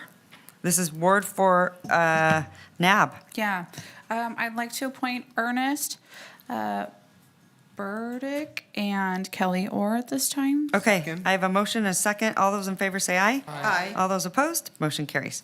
All right, item G5 is election of vice mayor. I would like to appoint Councilwoman Taylor. Second. I have a I was- motion and a second. Go I ahead. wanted to make a nomination for Miguel Martinez. Okay. I just think he's really been invested and been a great, community representative. So I just wanted to make that nomination. All right. Go ahead, Councilwoman. Yeah, I appreciate the nomination. I'm going to support Councilmember Taylor in this endeavor and wish her the best. Okay. As the Vice Mayor. Thank you so much. I have a motion and a second. All those in favor say aye. Aye. All those opposed, the motion carries. All right. Item G1, any boards and commissions, upcoming local community events? Any updates from council? No? Okay. Madam Clerk, public hearings at 6 PM. I don't see anything on here. We do not have any public hearings, and so for our closing public comment, we do not have anyone registered. We did receive 2 letters after 4 PM yesterday, either not directly associated with an item or just late, and so those have been included in the record as 2 letters of concern. So with that, we're on item K, a motion to adjourn. Okay, before we do that, I do want to recognize Brandy Anderson sat here, soon-to-be Councilwoman Brandy Anderson, sat here all day with us. I can barely see her over there. She's kind of hiding. But thank you for coming, and we're excited for you to sit in one of our seats up here for Ward 6. It's very, it's going to be a great addition to the council. So thank you. Thank you very much. All right. I think we had a motion to adjourn. We did. All those in favor say aye. Aye. All those opposed? Motion carries. By the way, Brandy, that's one motion we can always all agree on. Thanks, everyone. Awesome. So, but